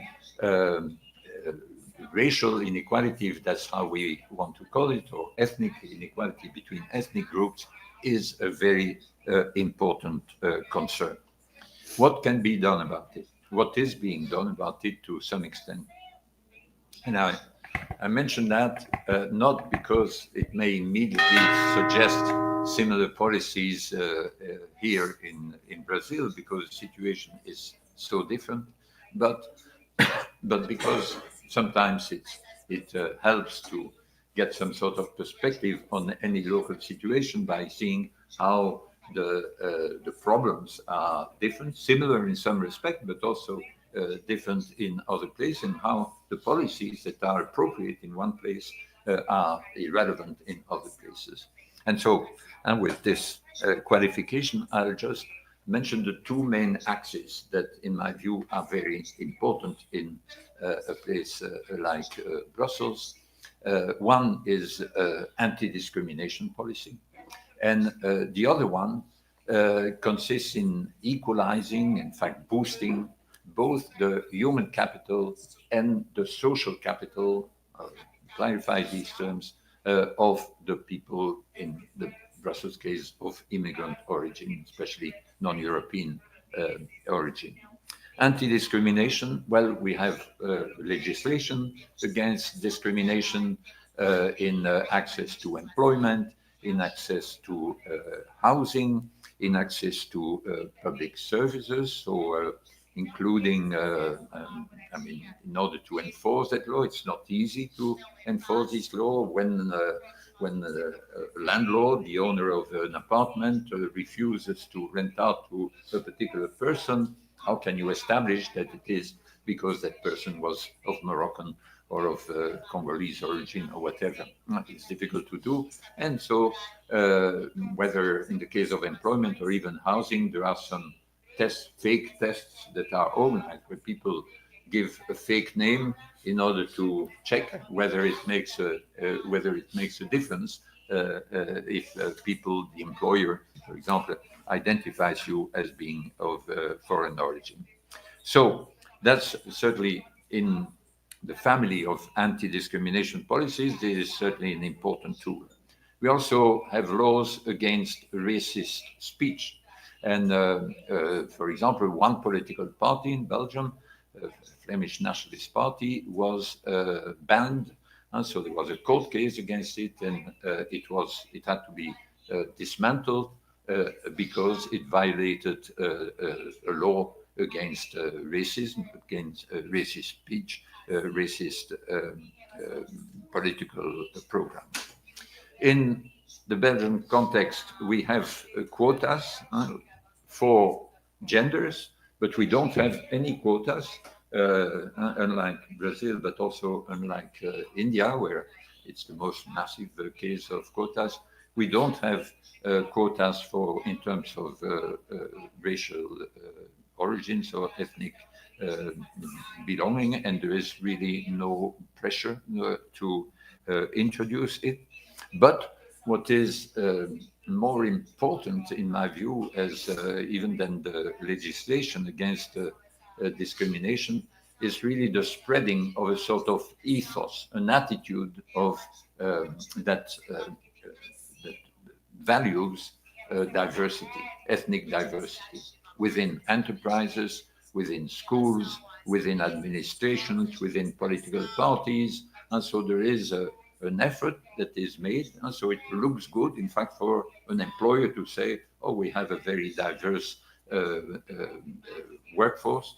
And similarly in political parties are very multi-ethnic in Brussels. And of course, well, this is very important, not only because of this emphasis on diversity will facilitate access to employment to people of foreign origin, but also related to what was said before, because of this respect that is shown by virtue of saying it's fantastic to have people, to have a workforce as diverse. It's a way of showing recognition, of showing respect, showing admiration for people who are different from oneself. And so it's clearly in all the schools in Brussels, it's something that's emphasized to see. It's fantastic that people speak different languages, have different colors of skin, and all the rest. Of course,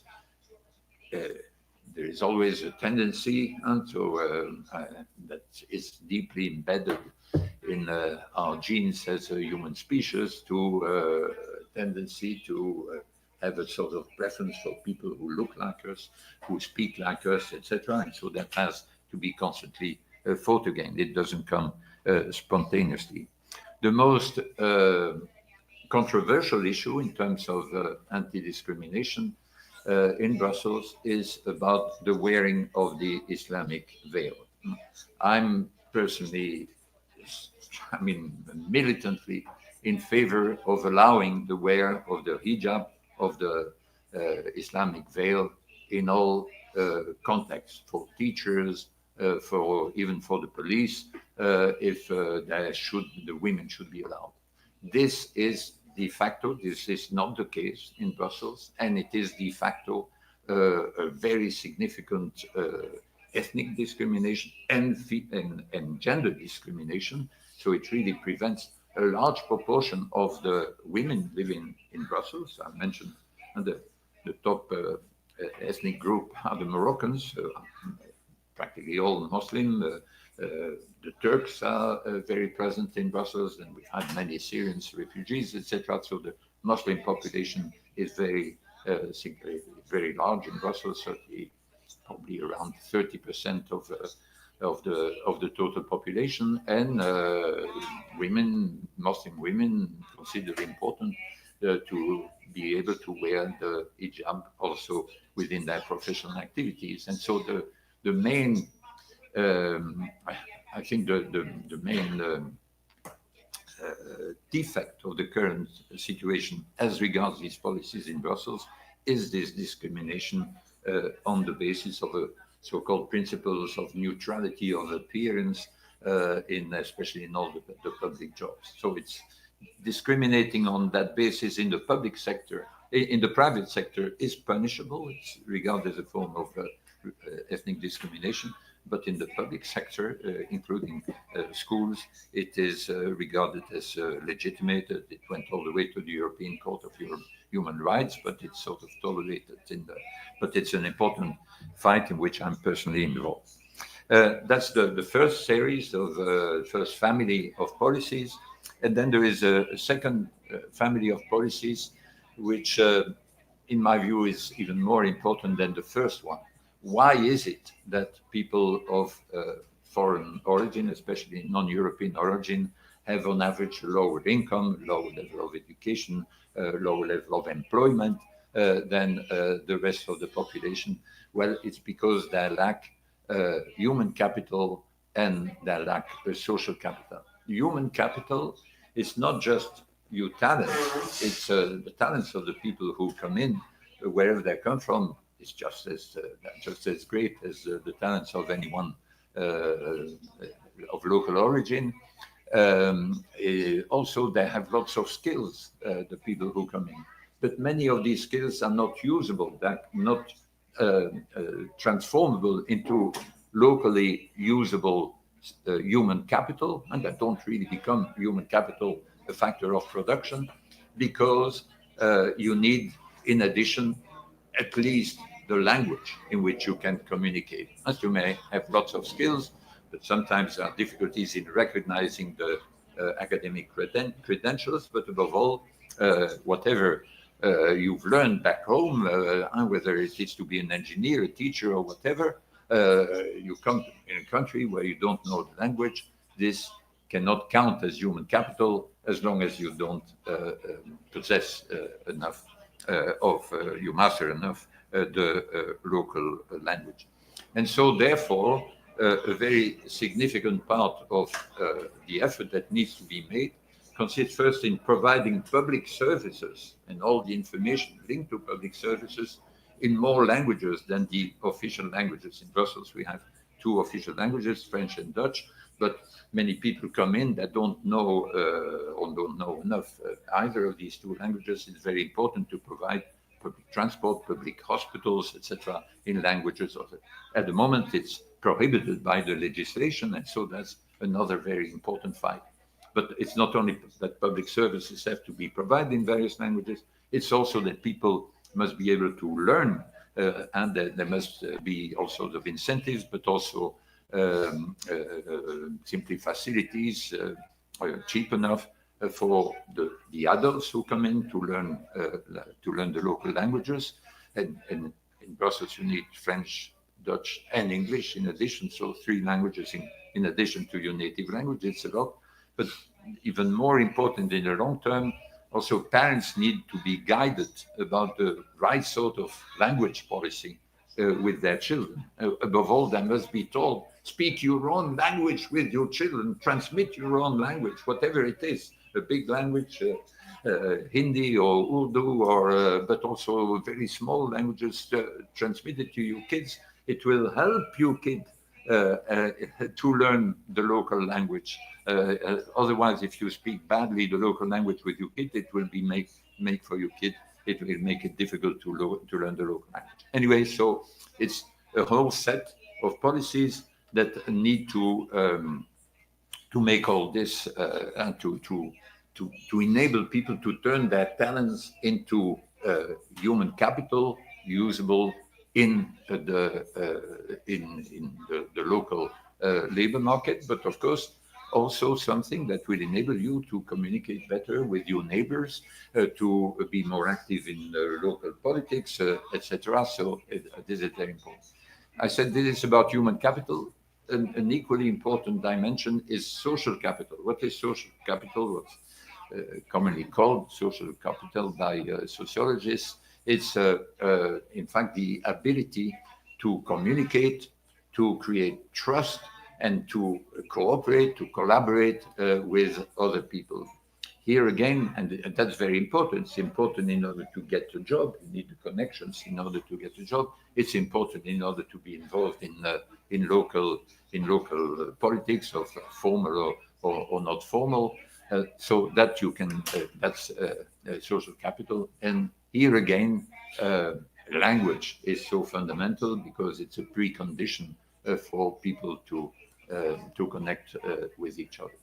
So, and that's why, in fact, in the Brussels context, up to my last breath, I'll be campaigning and fighting for universal basic income. But one of my other big engagements in Brussels that takes up a lot of my time is as the chair of something that's called the Brussels Council for Multilingualism, that was set up by the Brussels government, and that enables me also to have contacts with what's happening on the ground, but this, for the reasons I just mentioned, and so it is this linguistic dimension, which is really extremely marginal in a place like Sao Paulo for the sake of reducing ethnic inequality. It's more important in India, in some parts of India, certainly where you have a significant migration across the states that speak a different language. But in Brussels, it's very central. So I finish here, and so I sum up. Basic income, even at the highest level, will not solve the problem of racial inequality, of racial injustice, but it will help, and it will help more than a more targeted redistributive system, whether of the social insurance or the social assistance sort. We need other policies in the place where I live and where I act, where I fight for various things. There are two sets of two families of policies required: fighting discrimination in a specific way, and including the discrimination that comes through the ban on certain ways of dressing, and secondly, boosting the human capital and the social capital of the racially less advantaged, of the less advantaged racial or ethnic groups. And the key there, not the only thing that needs to be done, the key there is really language policy. That's what I wanted to share with you.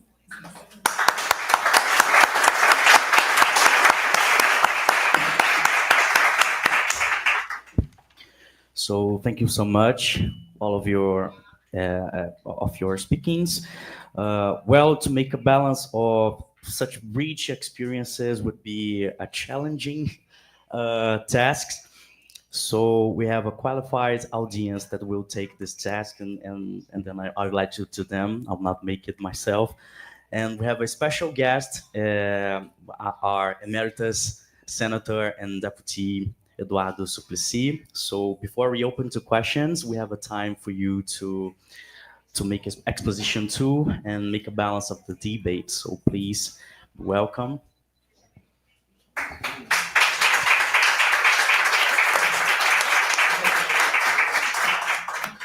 Do you want to sit? No, thank you. I'll be brief. Essa cadeira aqui do meu After- ladinho. Sim, mas eu Traz a fico aqui. cadeira para ele aqui do meu Não, ladinho. eu fico em pé. Mas se quiser sentar, senta do meu lado aqui. Eu fico do seu Tá lado. bom. English or Portuguese?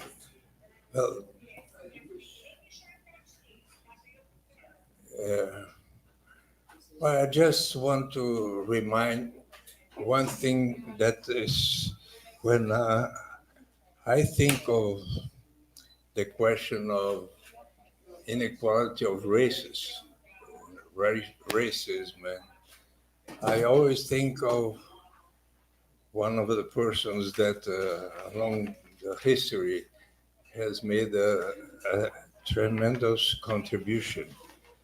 And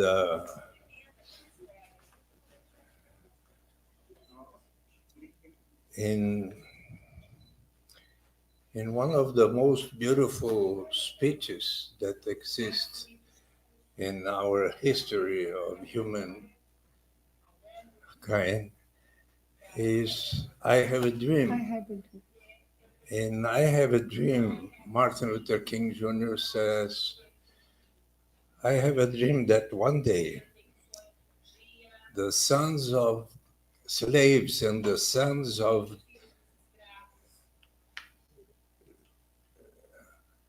slave owners will be able to sit together in the table of fraternity.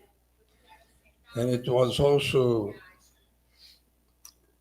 Martin Luther King Jr. in the book, Where Are We Going From Here? That he says, now it is time to apply what it has already been proved that will be the most efficient way to end poverty. And this is the guaranteed income. So I would like to remind today of this lesson that for me is very strong. And when we speak of inequality of races and everything that has happened with us and so many, more than 100 years of slavery. And so I am together with you to guarantee a citizen's basic income as soon as possible to all Brazilians and on earth. Okay. Thank you very much.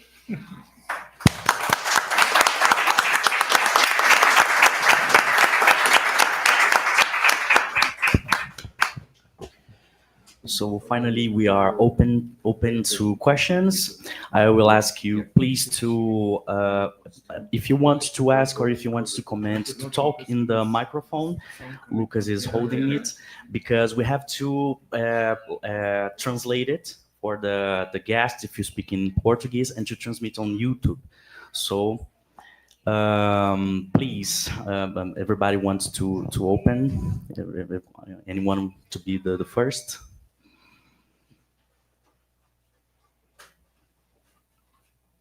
Please don't be shy. Ninguém quer falar? Ah, não.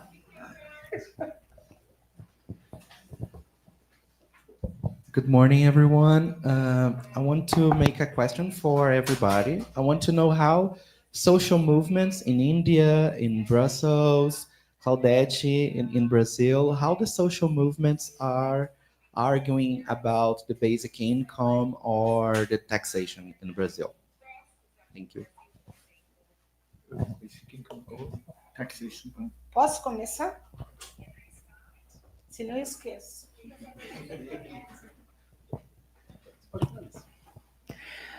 Então, eu penso, eu não tenho informes da Índia, de outros lugares, mas no Brasil, eu percebo que ainda carece de termos CNPJ.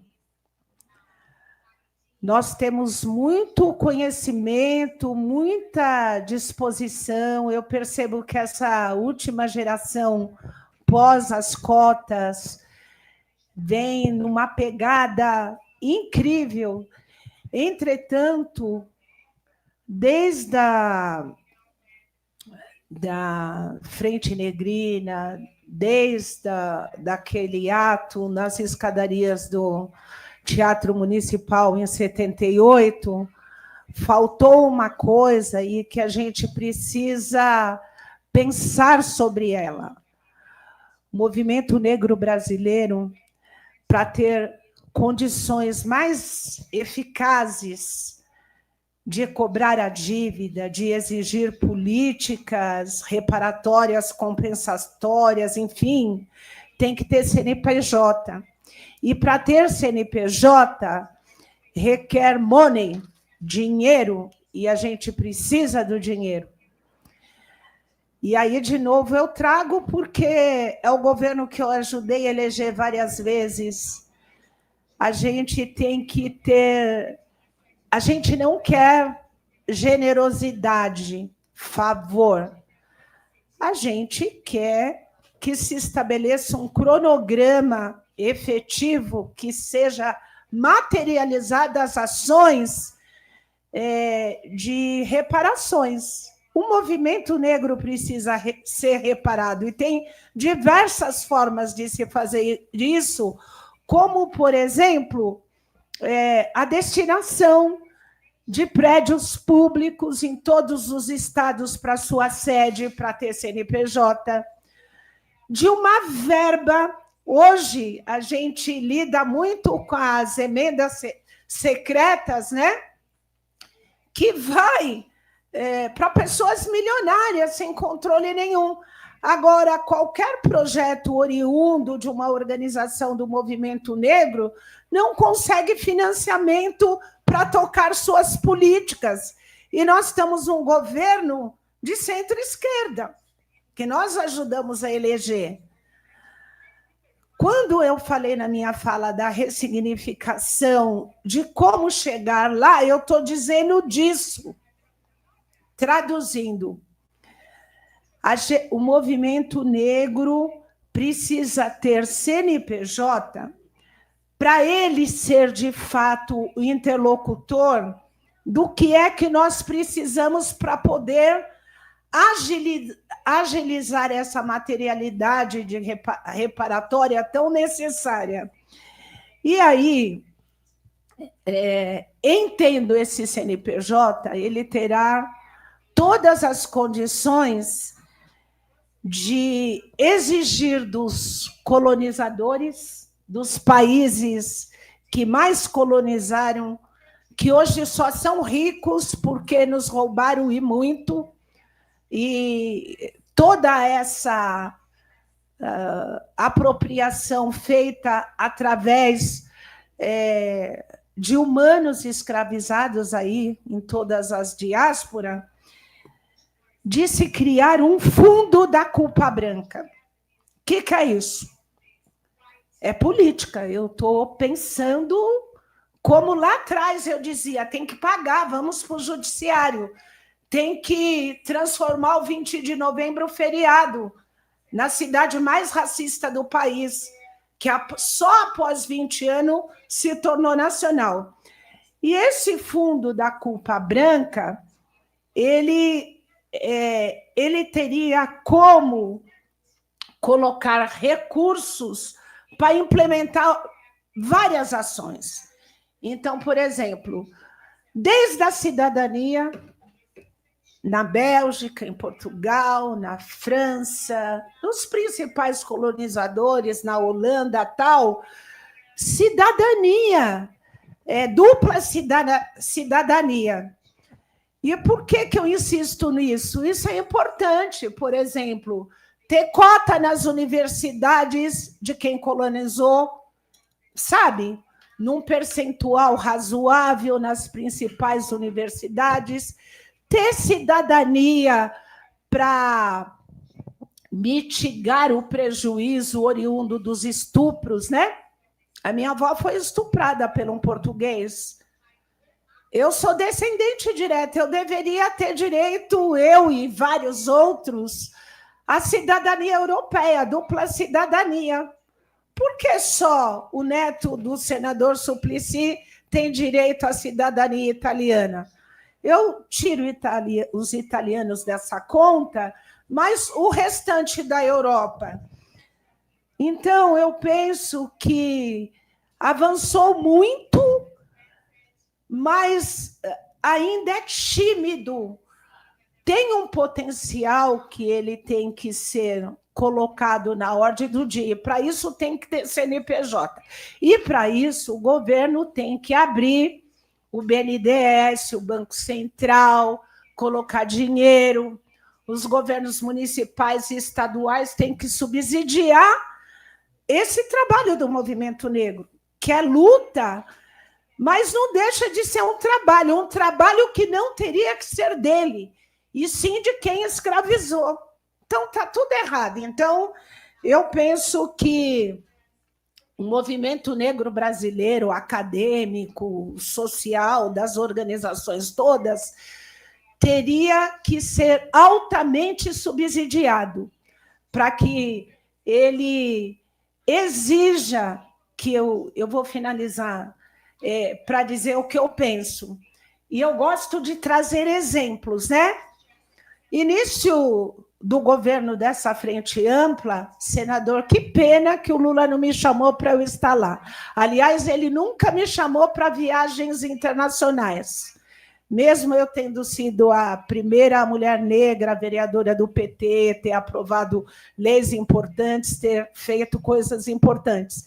Não fui à África com ele, fui excluída da comissão, como o senhor em algumas vezes. Eu acho que tem alguns absurdos incompreensíveis que ocorrem.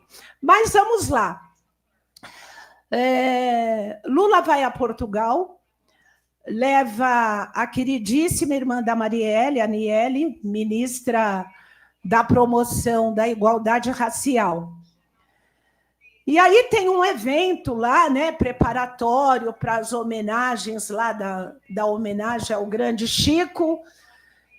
E aí o primeiro-ministro reconhece a dívida que Portugal tem com os negros brasileiros, os descendentes.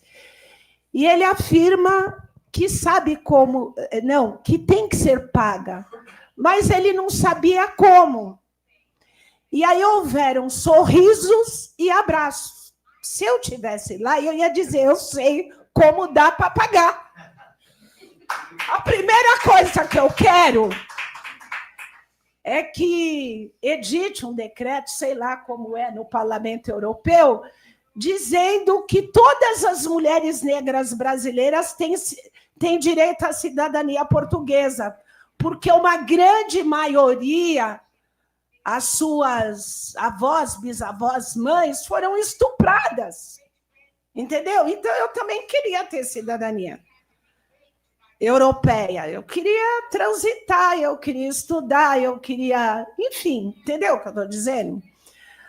Uma outra coisa, o fundo branco da culpa dos colonizadores.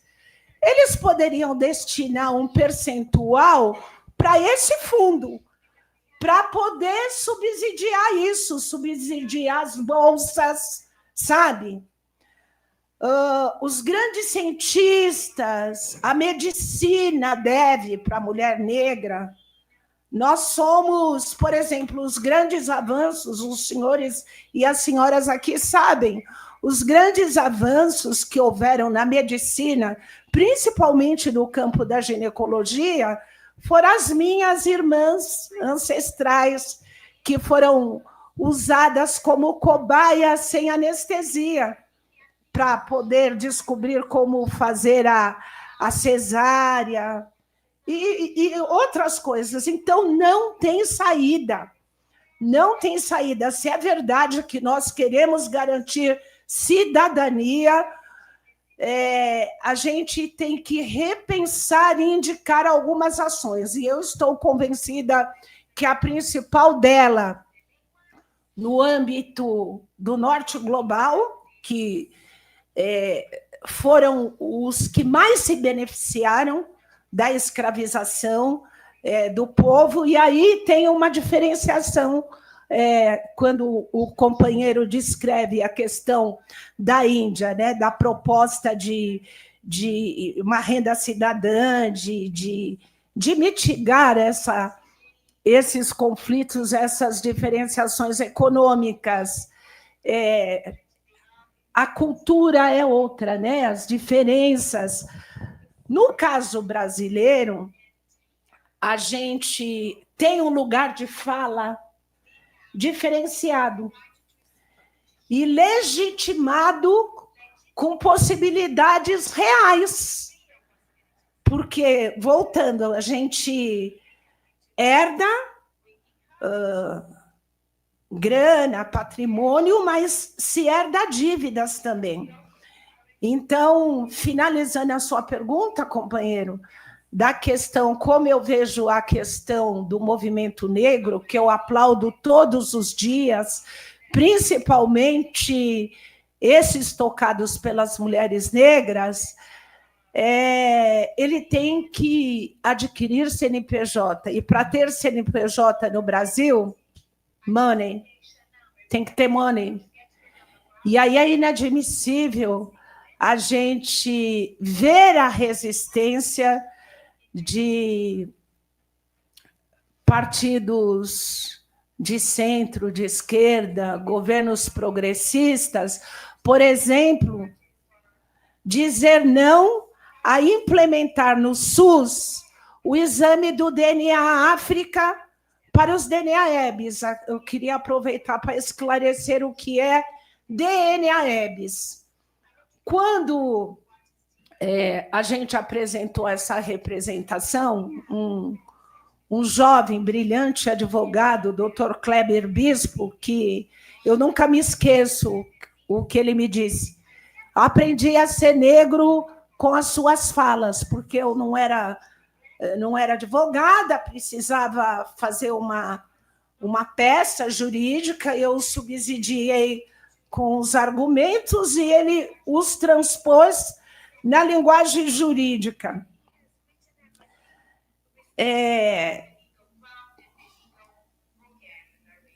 A gente precisa ter essa consciência de que, quando nós estamos em postos de poder, fazer como o senhor fez na prática.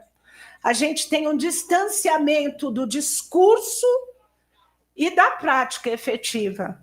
E eu não estou querendo dizer que nos governos progressistas a gente não avançou. Nunca avançamos tanto com a política de cotas, com a instituição da CEBIR, mas é pouco, é migalha.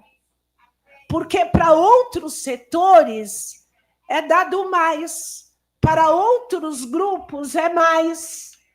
Agora, para o grupo que foi mais aviltado na sua dignidade humana, migalhas. É importante, mas são migalhas. Dá para avançar mais. Como, por exemplo, para os empreendedores, tem que dar grana sem cobrar juros nenhum. Cobra quase zero do império da Rede Globo. Agora vai um negrinho, uma negrinha pedir um empréstimo para empreender, tem juros.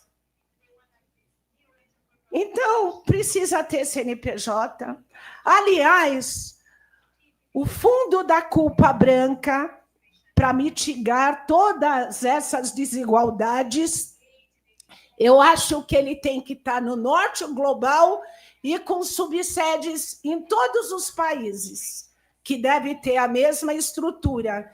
E aí ser depositado recursos para fazer reparação. Então, é isso. Então, o movimento negro brasileiro está de parabéns, mas carece de um CNPJ para ter outras medidas que se fazem necessárias para dar conta da tarefa. É isso. So, same order, Professor Davala, you can answer. Yeah, I can only answer the first part, that is the social movements and how they interact with the basic income movement. I mean, we have very strong women's movement, feminist movement. We used to have labor movement, but that got eroded, it's practically absent now. We have a very strong Dalit movement, and we have a strong LGBTQ movement. Many of these things are essentially identity-based movements.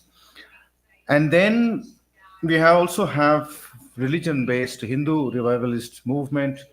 There are many organizations and lot of energy we see. This is the case of the majority feeling like a victim in my country. I think that is also the case in many other, where the majority starts feeling that they are victims of the foreign invaders, Muslims and Christian missionaries, British and all that. So each of these movements, I mean, we ideally think that all progressive movements should come together, converge, and then a revolution should explode, and then the utopia will emerge. Yeah, we can talk about that, but actually, when you actually see the trajectory of movements, each one have their own utopias, and they are fighting either, sometimes there is the other, sometimes there is no other. So that, I think I don't have to repeat all that. I think my only point is that at the moment, these movements do not see a basic income movement as a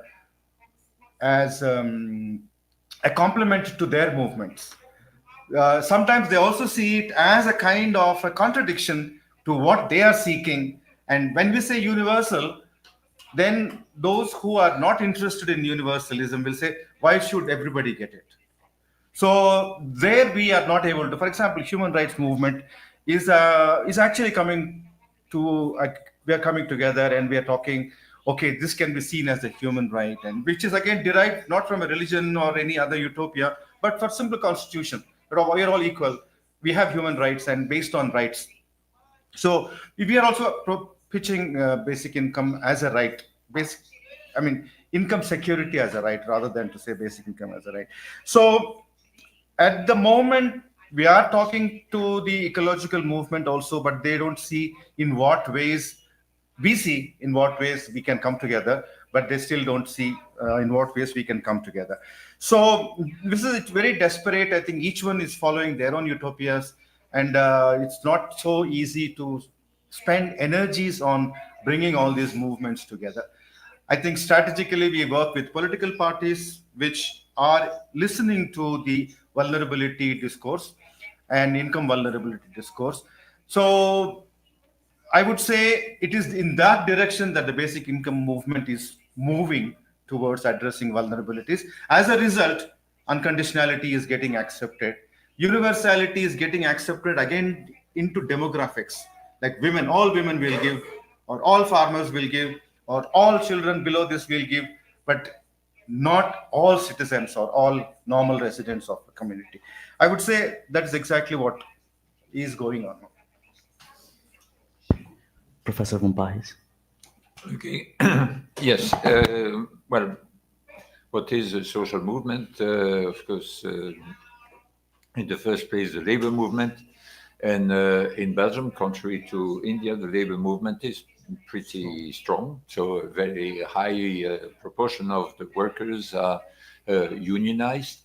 And what does the labor movement think about in the first place? Labor and the remuneration of labor and the rights of the people who are at work.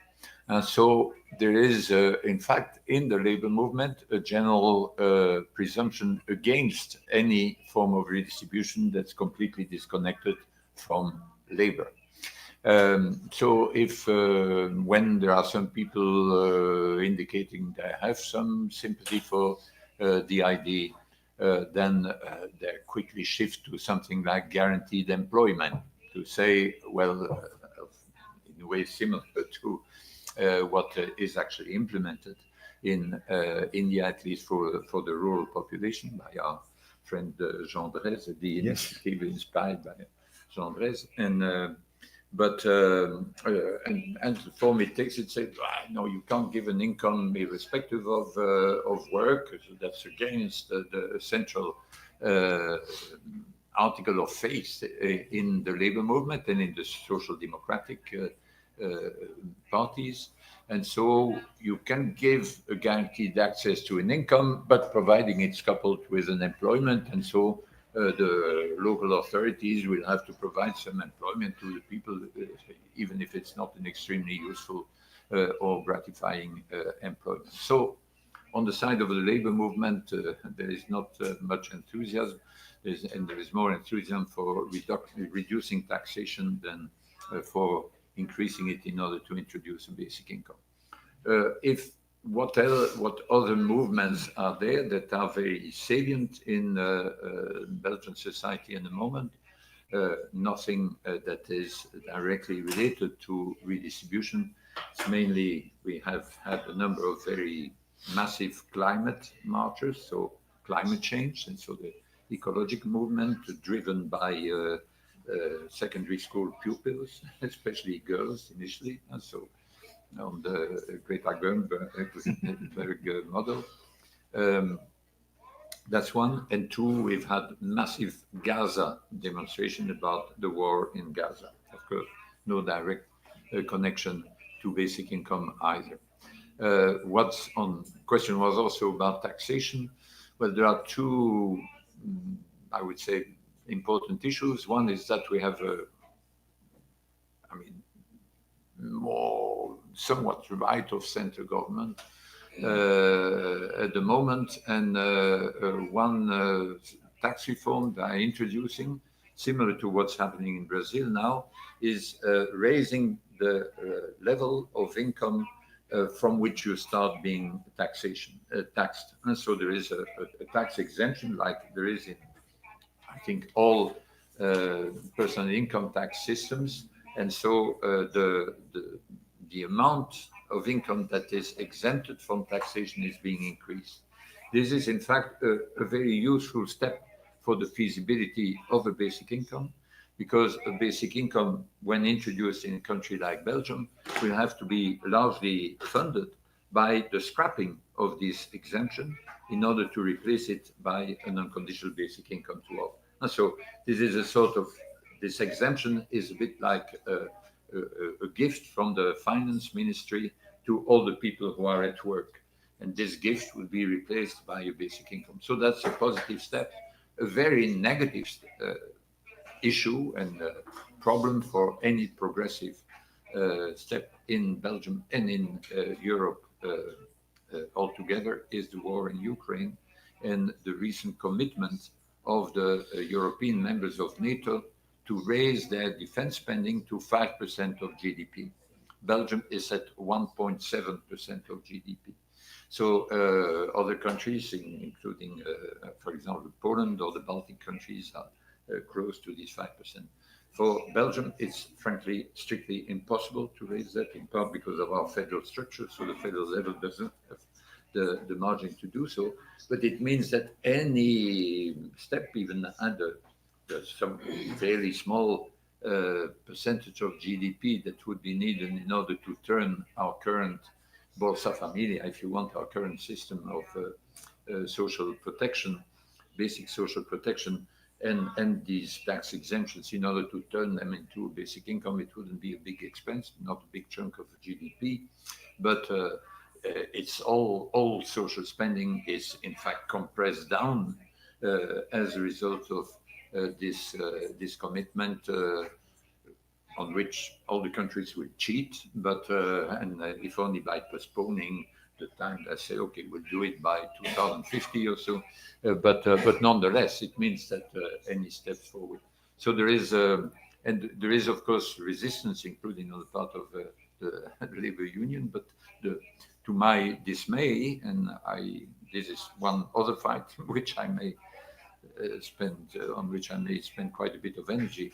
To my dismay, there's not much of a pacifist movement at the moment in Belgium or in Europe generally. And so there is, because of this solidarity with Ukraine and the Baltic countries that feel threatened by Russia, in fact, there is, we are sacrificing too easily the efforts that should be made in order to get more quickly than what Trump is hoping to do, more quickly some sort of compromise that will put an end to the war in Ukraine and slowly re-establish good contacts between all European countries, including Russia. So that's not a very positive message. I don't.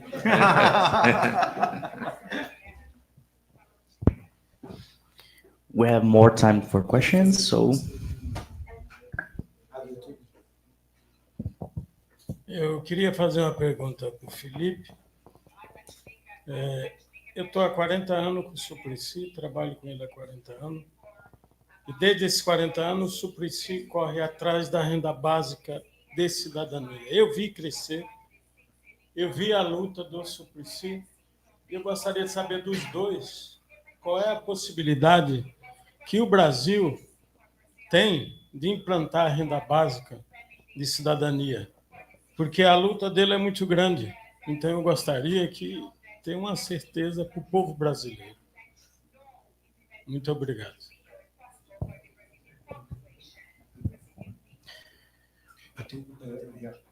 Okay, for okay. us, the acoustic sort of translation is always difficult because it's partly covered by the voice of the person speaking. So if you could just summarize the question at the end. I understood the beginning about Ask the chances of implementation in Brazil. Yes, Yeah, in Brazil. Yeah. And to sum up, Yeah. please, Eduardo wants to make a question too, and then you have one question on the internet. I think that it's very important that in SEBRAP we have a contribution about how to, which are the methods to finance the citizens' basic income. I would like to tell you that, in February 1st, President Lula had an audience with me and Monica Dallari and Alexandre Padilha, who was the Minister of Institutional Relations. Now he's on the Ministry of Health. But at that point, Lula agreed with me and Alexandre Padilha to form a group of work to study the steps towards the basic income. And one of the questions, of course, is how to finance. And I think that it would be nice if you and the group here of SEBRAP also starts to interact more and more with all this group that is thinking of there are several alternatives, no? Since the diminishing of tax exemption for so many parts of the Brazilian economy, also to charge more from those that receive more or that have a very important fortune. And but also there are several alternatives that are being presented, for example, relating forms of energies like solar energy or other kinds of, and so we need to enrich. One opportunity will be during this 24th International Congress of BIA that will happen in Maricá and Niterói next week, from the 25 to 26 in Maricá, 27 to 29 in Niterói, because of their experiences with the income transfers as well as social monies. And so this is, I'm inviting you to join all the efforts to think about how to finance the citizens' universal basic income. Okay.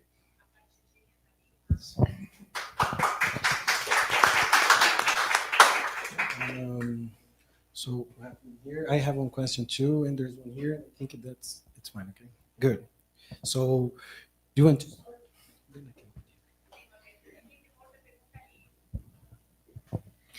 Bom dia. Eu gostaria de fazer uma pergunta sobre como vocês veem o atual movimento global sobre tributação de grandes fortunas. Aqui no Brasil, a gente tem debatido sobre a reforma tributária e ainda com uma proposta muito modesta de tributar essas fortunas, ainda há uma resistência muito grande em relação a elas. Eu acredito que a questão da desconcentração de renda também poderia ser um mecanismo para financiar muitas dessas atividades, principalmente levantadas pela Claudete em relação à reparação histórica no Brasil e em outros lugares do mundo também. Então, gostaria de ouvir um pouco mais de vocês, como vocês veem esse movimento e como ele pode ser também fortalecido e também trabalhado, né? Não só isso estando na nossa política, mas também sendo implementada de forma plena. Obrigada.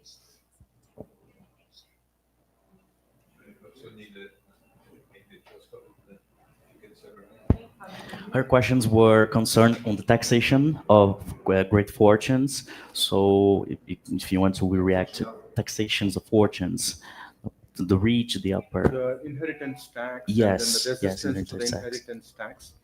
And how do you see that? Yeah. I have a question. Sorry.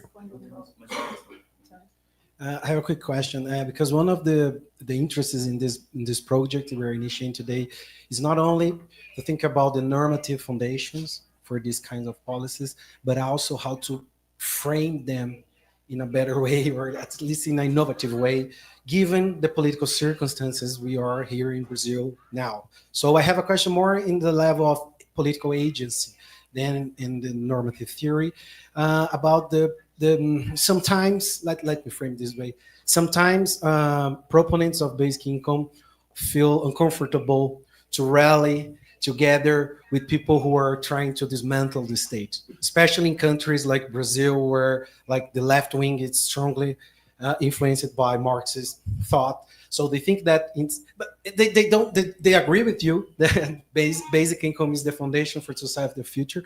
But when we have to fight to get there, they feel uncomfortable to fight together with people who think that any kind of bureaucracy, any kind of welfare state is a sort of rent-seeking activity. So how can we handle this, in your opinion? Thank you. That's a full seminar. So we have to finish at midterm. So let's make a deal. 4 minutes for every one of you to answer, please. So we can start by Professor Alves. Eu já respondo e considerações finais, é isso? Claudete, ter que fazer isso em 4 minutos é... Vou tentar, prometo. Okay. Me avisa antes com taxação das grandes fortunas. Está em curso, está no Congresso Nacional, uma proposta do governo Lula da isenção para quem ganha até R$5.000. Para que se viabilize isso, tem que taxar, não é? Quem ganha acima de R$100.000, com percentual maior de 50 a R$100.000, e tem a proposta de taxação. Agora, qual é o nosso problema? E aí, como eu já vou para minhas considerações finais, não é habitual, eles acham que, principalmente mulheres negras no Brasil, tirando uma economista ou outra, não entende de economia, da geopolítica e tudo mais. Mas eu vou usar aqui, pedindo permissão a vocês, para dar o meu pitáculo. Ontem, no aeroporto de Porto Alegre, desembarcou um Boeing americano de uso do serviço secreto lá, americano, da CIA, sem identificação nenhuma. Até a hora de eu vir para cá, eu estava tentando mais detalhes e não consegui obter. Paralelamente, nos últimos dias, outros Boeings, porta-avião, não sei o quê, está nas redondezas da Venezuela, enfim, com uma intencionalidade clara ou escura de fortalecer esse grupo que está aí, que deu o golpe 8 de janeiro, que querem desrespeitar a soberania nacional através dessa anistia para que o incomível não seja preso daqui a pouco. E o que isso tem a ver? O Congresso, esses eleitos por esse grupo de direita e extrema-direita, disse que vai trancar a pauta. Né? Vai trancar a pauta. Em trancando a pauta, não se vota. E mesmo que aqueles que compõem na frente ampla o governo e que disputarão e estarão do lado da direita e da extrema-direita no próximo período, é um absurdo, é coisa de Brasil, né? Estão no governo e são oposição ao governo. Que consiga um ajeitamento para aprovar essa proposta, que a equipe de comunicação do governo federal já divulgou que vai ter isenção. Se acontecer, não terá tempo hábil para ser implementado o ano que vem, porque tem um prazo. Então, como eles estão tendo um apoio um apoio externo, né, do Trump e companhia, estimulado aí pelo clã, com os interesses de enfraquecer o BRICS, eu vejo com muita preocupação a gente avançar em algo que é tão necessário para implementar, inclusive, a proposta de renda cidadã, né? Que é você promover uma distribuição, uma equalização do PIB brasileiro, né? E por que eu citei isso? Porque a situação do Brasil não é tranquila. O asfixiamento para que se não avance em políticas que combata a desigualdade, no caso brasileiro, na Índia ele não vai cutucar belicamente, com a China também não, mas com o Brasil, eu acho que a gente tem que estar com isso no radar. E aí eu finalizo dizendo que isso é ruim para todos esses que defendem avançar nessa distribuição de renda mais equitativa, para combater as desigualdades, renda cidadã, políticas reparatórias. Eu estou muito pessimista, lamento muitíssimo que o movimento negro não tenha conseguido apoio para adquirir o CNPJ e outros movimentos sociais. Eu acho que a gente nunca esteve num período tão delicado como o que se avizinha. Não estou espremendo para sair sangue, mas analisando aí os movimentos, a gente vê com muita preocupação. Aqueles que acham que é só uma cortina de fumaça, não é, porque assim, o Trump não vai disparar nada contra a grande potência da China, contra outros países do BRICS, mas no caso brasileiro e da América Latina, eu não sei o que poderá acontecer. E aí tudo isso vira um caldo, né?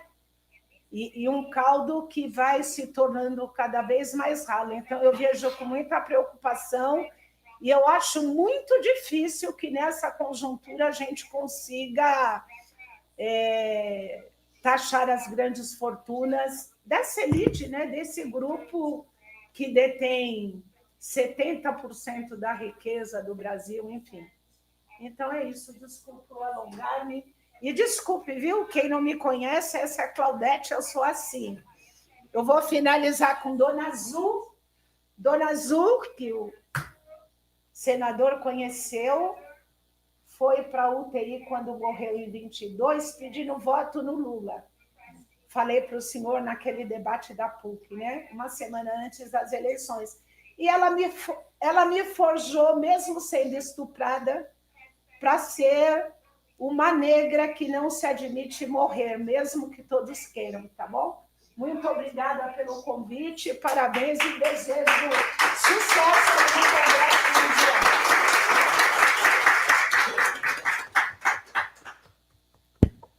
Professor Dávola, please.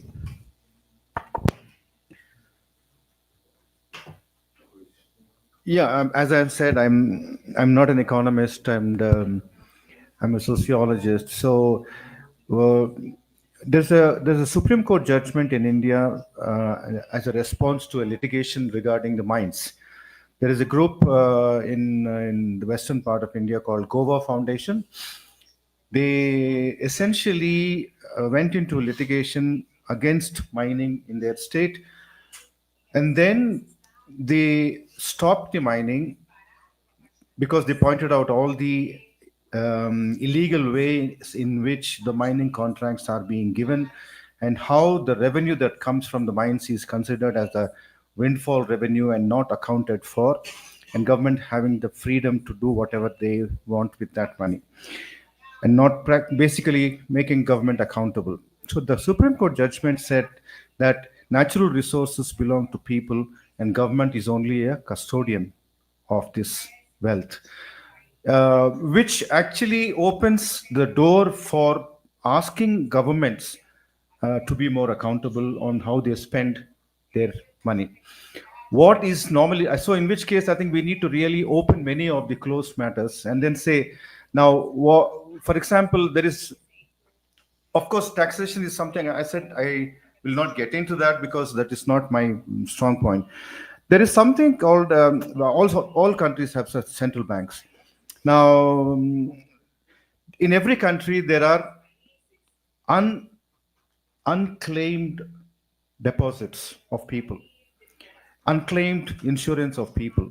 Now, who does this money belong to?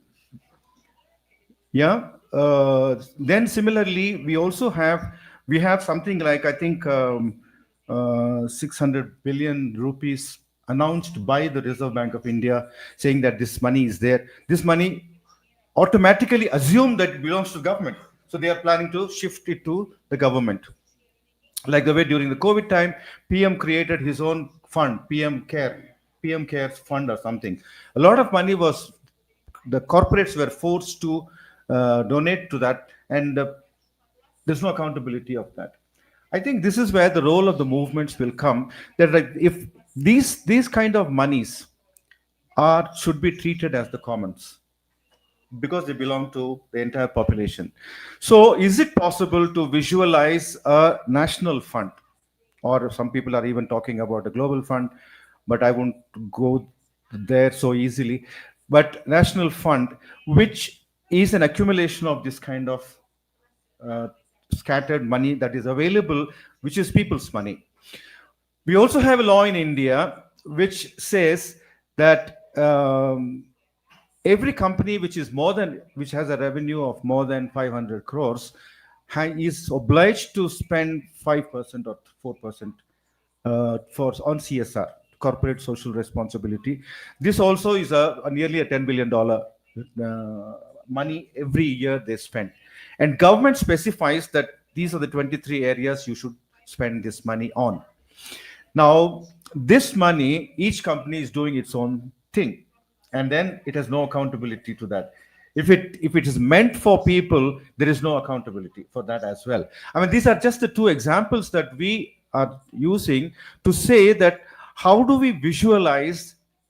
Of course, taxation is definitely one mechanism where one has to do that. We also have a system of cess, which yesterday Philip was talking about, this transaction taxing. I mean, getting basic income fund through transaction tax. Lastly, I just would like to close this, that when people raise these affordability question, where does money come from question, it is not that question they are asking. They are basically opposed to the idea. So when you say, yes, I am not opposed to the idea, but let's discuss the mechanics of it, then you're into a different kind of a conversation. But you say that I don't like this idea because it's not affordable, is a conversation we cannot have. You see? So I tell people that, do you agree with this idea? Do you agree that everybody should get a basic income indefinitely? If you say that, yes, I agree, then there are many ways in which we can find ways of creating a national basic income fund. I rest there. Thank you.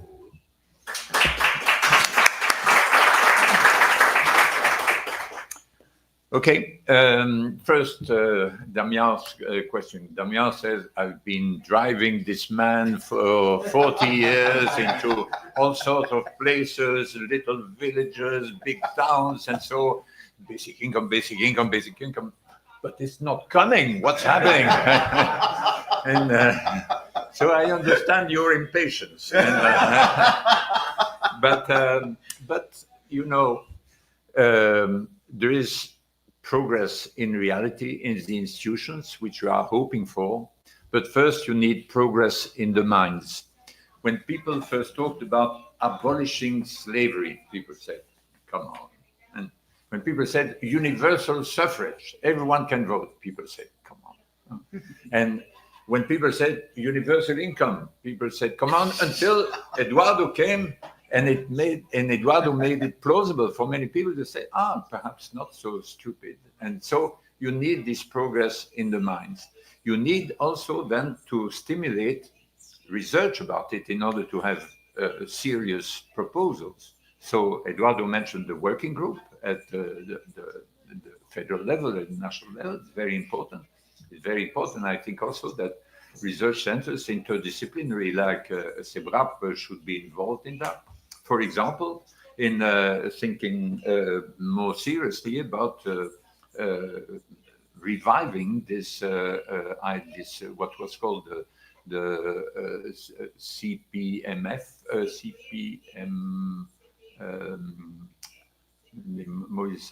MF, yeah. And so this tax on all payments that was in place in Brazil between 1997 and 2007, and then had to be dropped because there was no adequate majority in the Senate. But it's really something that is worth thinking seriously about.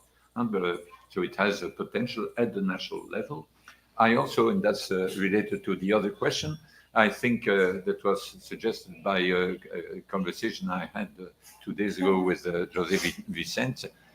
It's really at the state level, we're thinking about raising the rate of taxation on inheritance for the larger inheritances and donations inter vivos. So there is a federal maximum of 8%, but in Brazil, in the state of São Paulo, it's 4%. It's a uniform rate of 4%. I think it really would make sense to raise it to 8%. But all this needs to be looked at in detail, look at the legal aspects, look at the administrative aspects and so on. But really there is interesting, important work to be done, and so in research centers like this one on these issues. Then on political agency, I think we must, depending on the circumstance, we must be willing to move forward with strange bedfellows, as it's with people with whom you want to agree on a number of issues.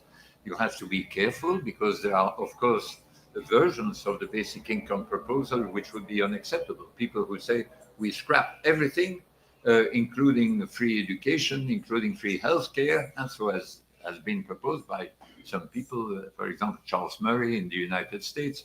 And so you scrap all this and you just give basic income. It's very simple administratively. You get rid of all this bureaucracy, all these administrative jobs that are really not needed, and you give it. But it would impoverish the population. Many people, many poor people would be worse off with this universal basic income than in the current situation. That is unacceptable. But there are moves forward that are possible with people who are roughly pro-market, liberal in the sense of pro-market. They don't like the state. Okay, there are some aspects of the state which I don't like, and so there are moves forward that are possible. Of course, you always have to be careful about what deal you are willing to make, but that's politics as the art of the possible, and so I'm, as I mentioned also yesterday at the lecture at Rusby, I'm an opportunistic utopian. That is, you need to keep these utopias of a just society that is not only basic income, many other aspects in peaceful world and all these things. That's utopia, and then you have to use opportunities, and sometimes your hands will be somewhat dirty because of the sort of alliances you make, and just keep the objective, and this objective gives you the direction of what you can accept, what makes sense, and also it gives you the strength to move forward. So that's my fundamental answer to Damião. Also, you need people like Eduardo, and therefore also people like you to move forward and to go and explain to people. And it's not an idea that's self-evident, just as universal suffrage was not self-evident. But once it will be in place, everyone will say, "Oh, that was so obvious. Why wasn't it there before?" Can I add just one small thing? Now that we are on this topic, one small thing for us in BN, for our community also, there is a foundational text which I strongly recommend to everybody, which has deeply influenced me, which was written by Philippe and another scholar, Robert van der Veen, The Capitalist Road to Communism. So I think there's a lot of instruction there about this whole notion of abolishing the state, and not to abolish the state, but how to work with the art of the possible. Yeah, thank you. I would like just to remind here that SEBRAP is the home also of people like Fernando Henrique Cardoso and Paul Singer, Chico de Oliveira, and so. And I would like to remind that it was Paul Singer who once said to me, well, when I was at the ceremony of sanctioning the law of the basic income, I thought that President Fernando Henrique would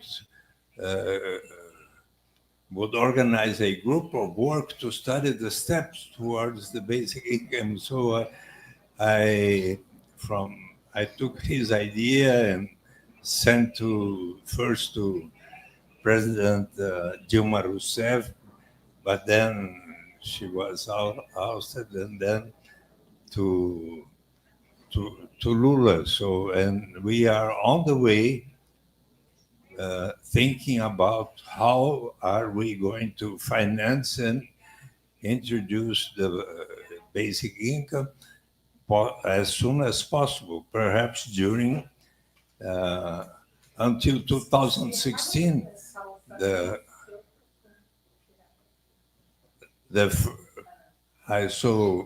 And then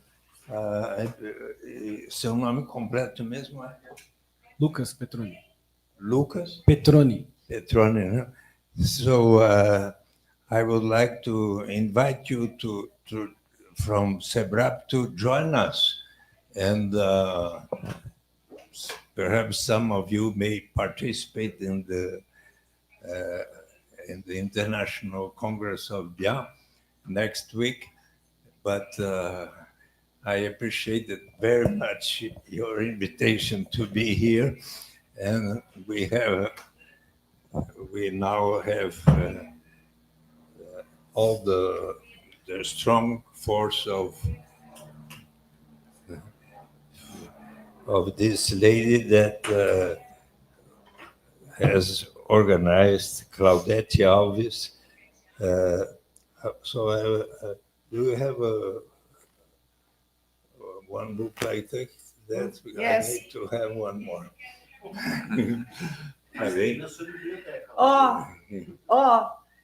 Eu fiz comprar, nem dei para ele na audiência do Senado, que eu cobro a dívida de todos. Ele fez o prefácio e pagou R$50 na época pelo livro, está na sua biblioteca. Bem, quero dar os parabéns ao SEBRAP por realizar este encontro tão produtivo e que vai levar we are going to, this meeting, I believe, will result in new steps towards the implementation of the citizens' basic income, okay? That's a compromise.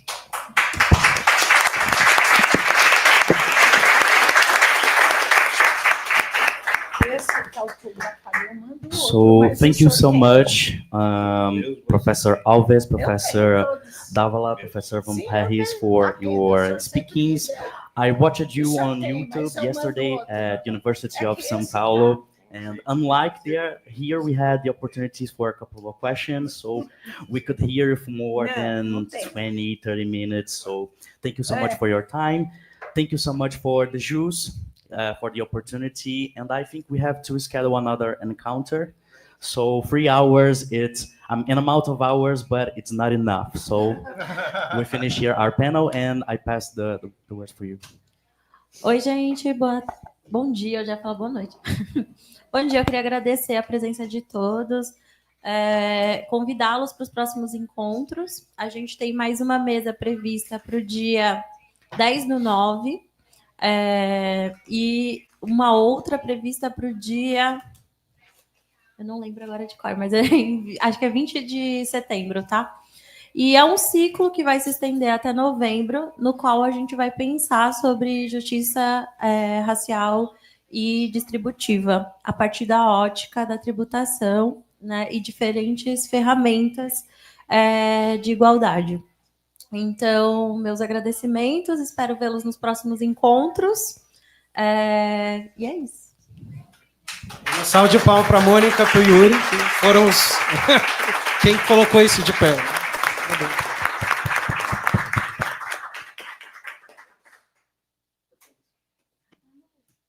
You have a long way to go, Philip, now? You're a long drive now. Yeah, yeah. Well, 120 kilometers. São Paulo. I know. How do you move about with Uber. I came with you, but I don't use it very often.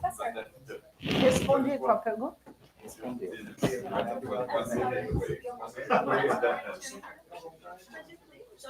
Yeah. Thank you.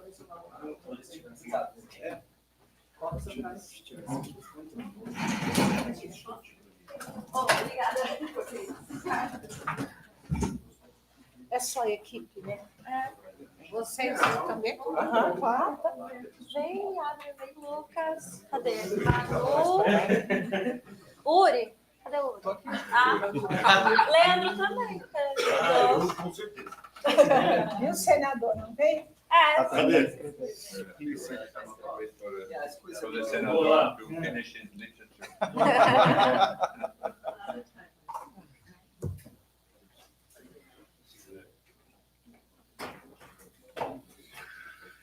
Cadê? Quem vai tirar o Lucas?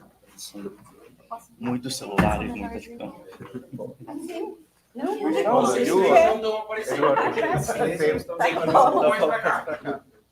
Mas não a gente, né? Maybe we can get rid of it. Yes. Let's get rid of this. This one too. That's good.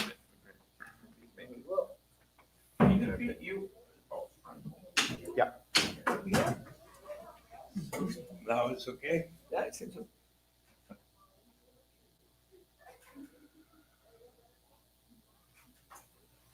Valeu. Obrigada. Thank you. Thank you. Obrigada. Espero não ter atravessado o samba e atrasado. Não, a gente vai. Juro que eu tentei me comportar. Esse eu não tinha. Esse não. Oh, here is just Ai, que legal. oh, here we are sisters for these folks too. Eu tenho uma camiseta para te dar. Tá. Pode deixar. Vou ler. Even though I work here, As companheiras do Sindicato de Educação Infantil. but I'm not Do lado. Fica embora.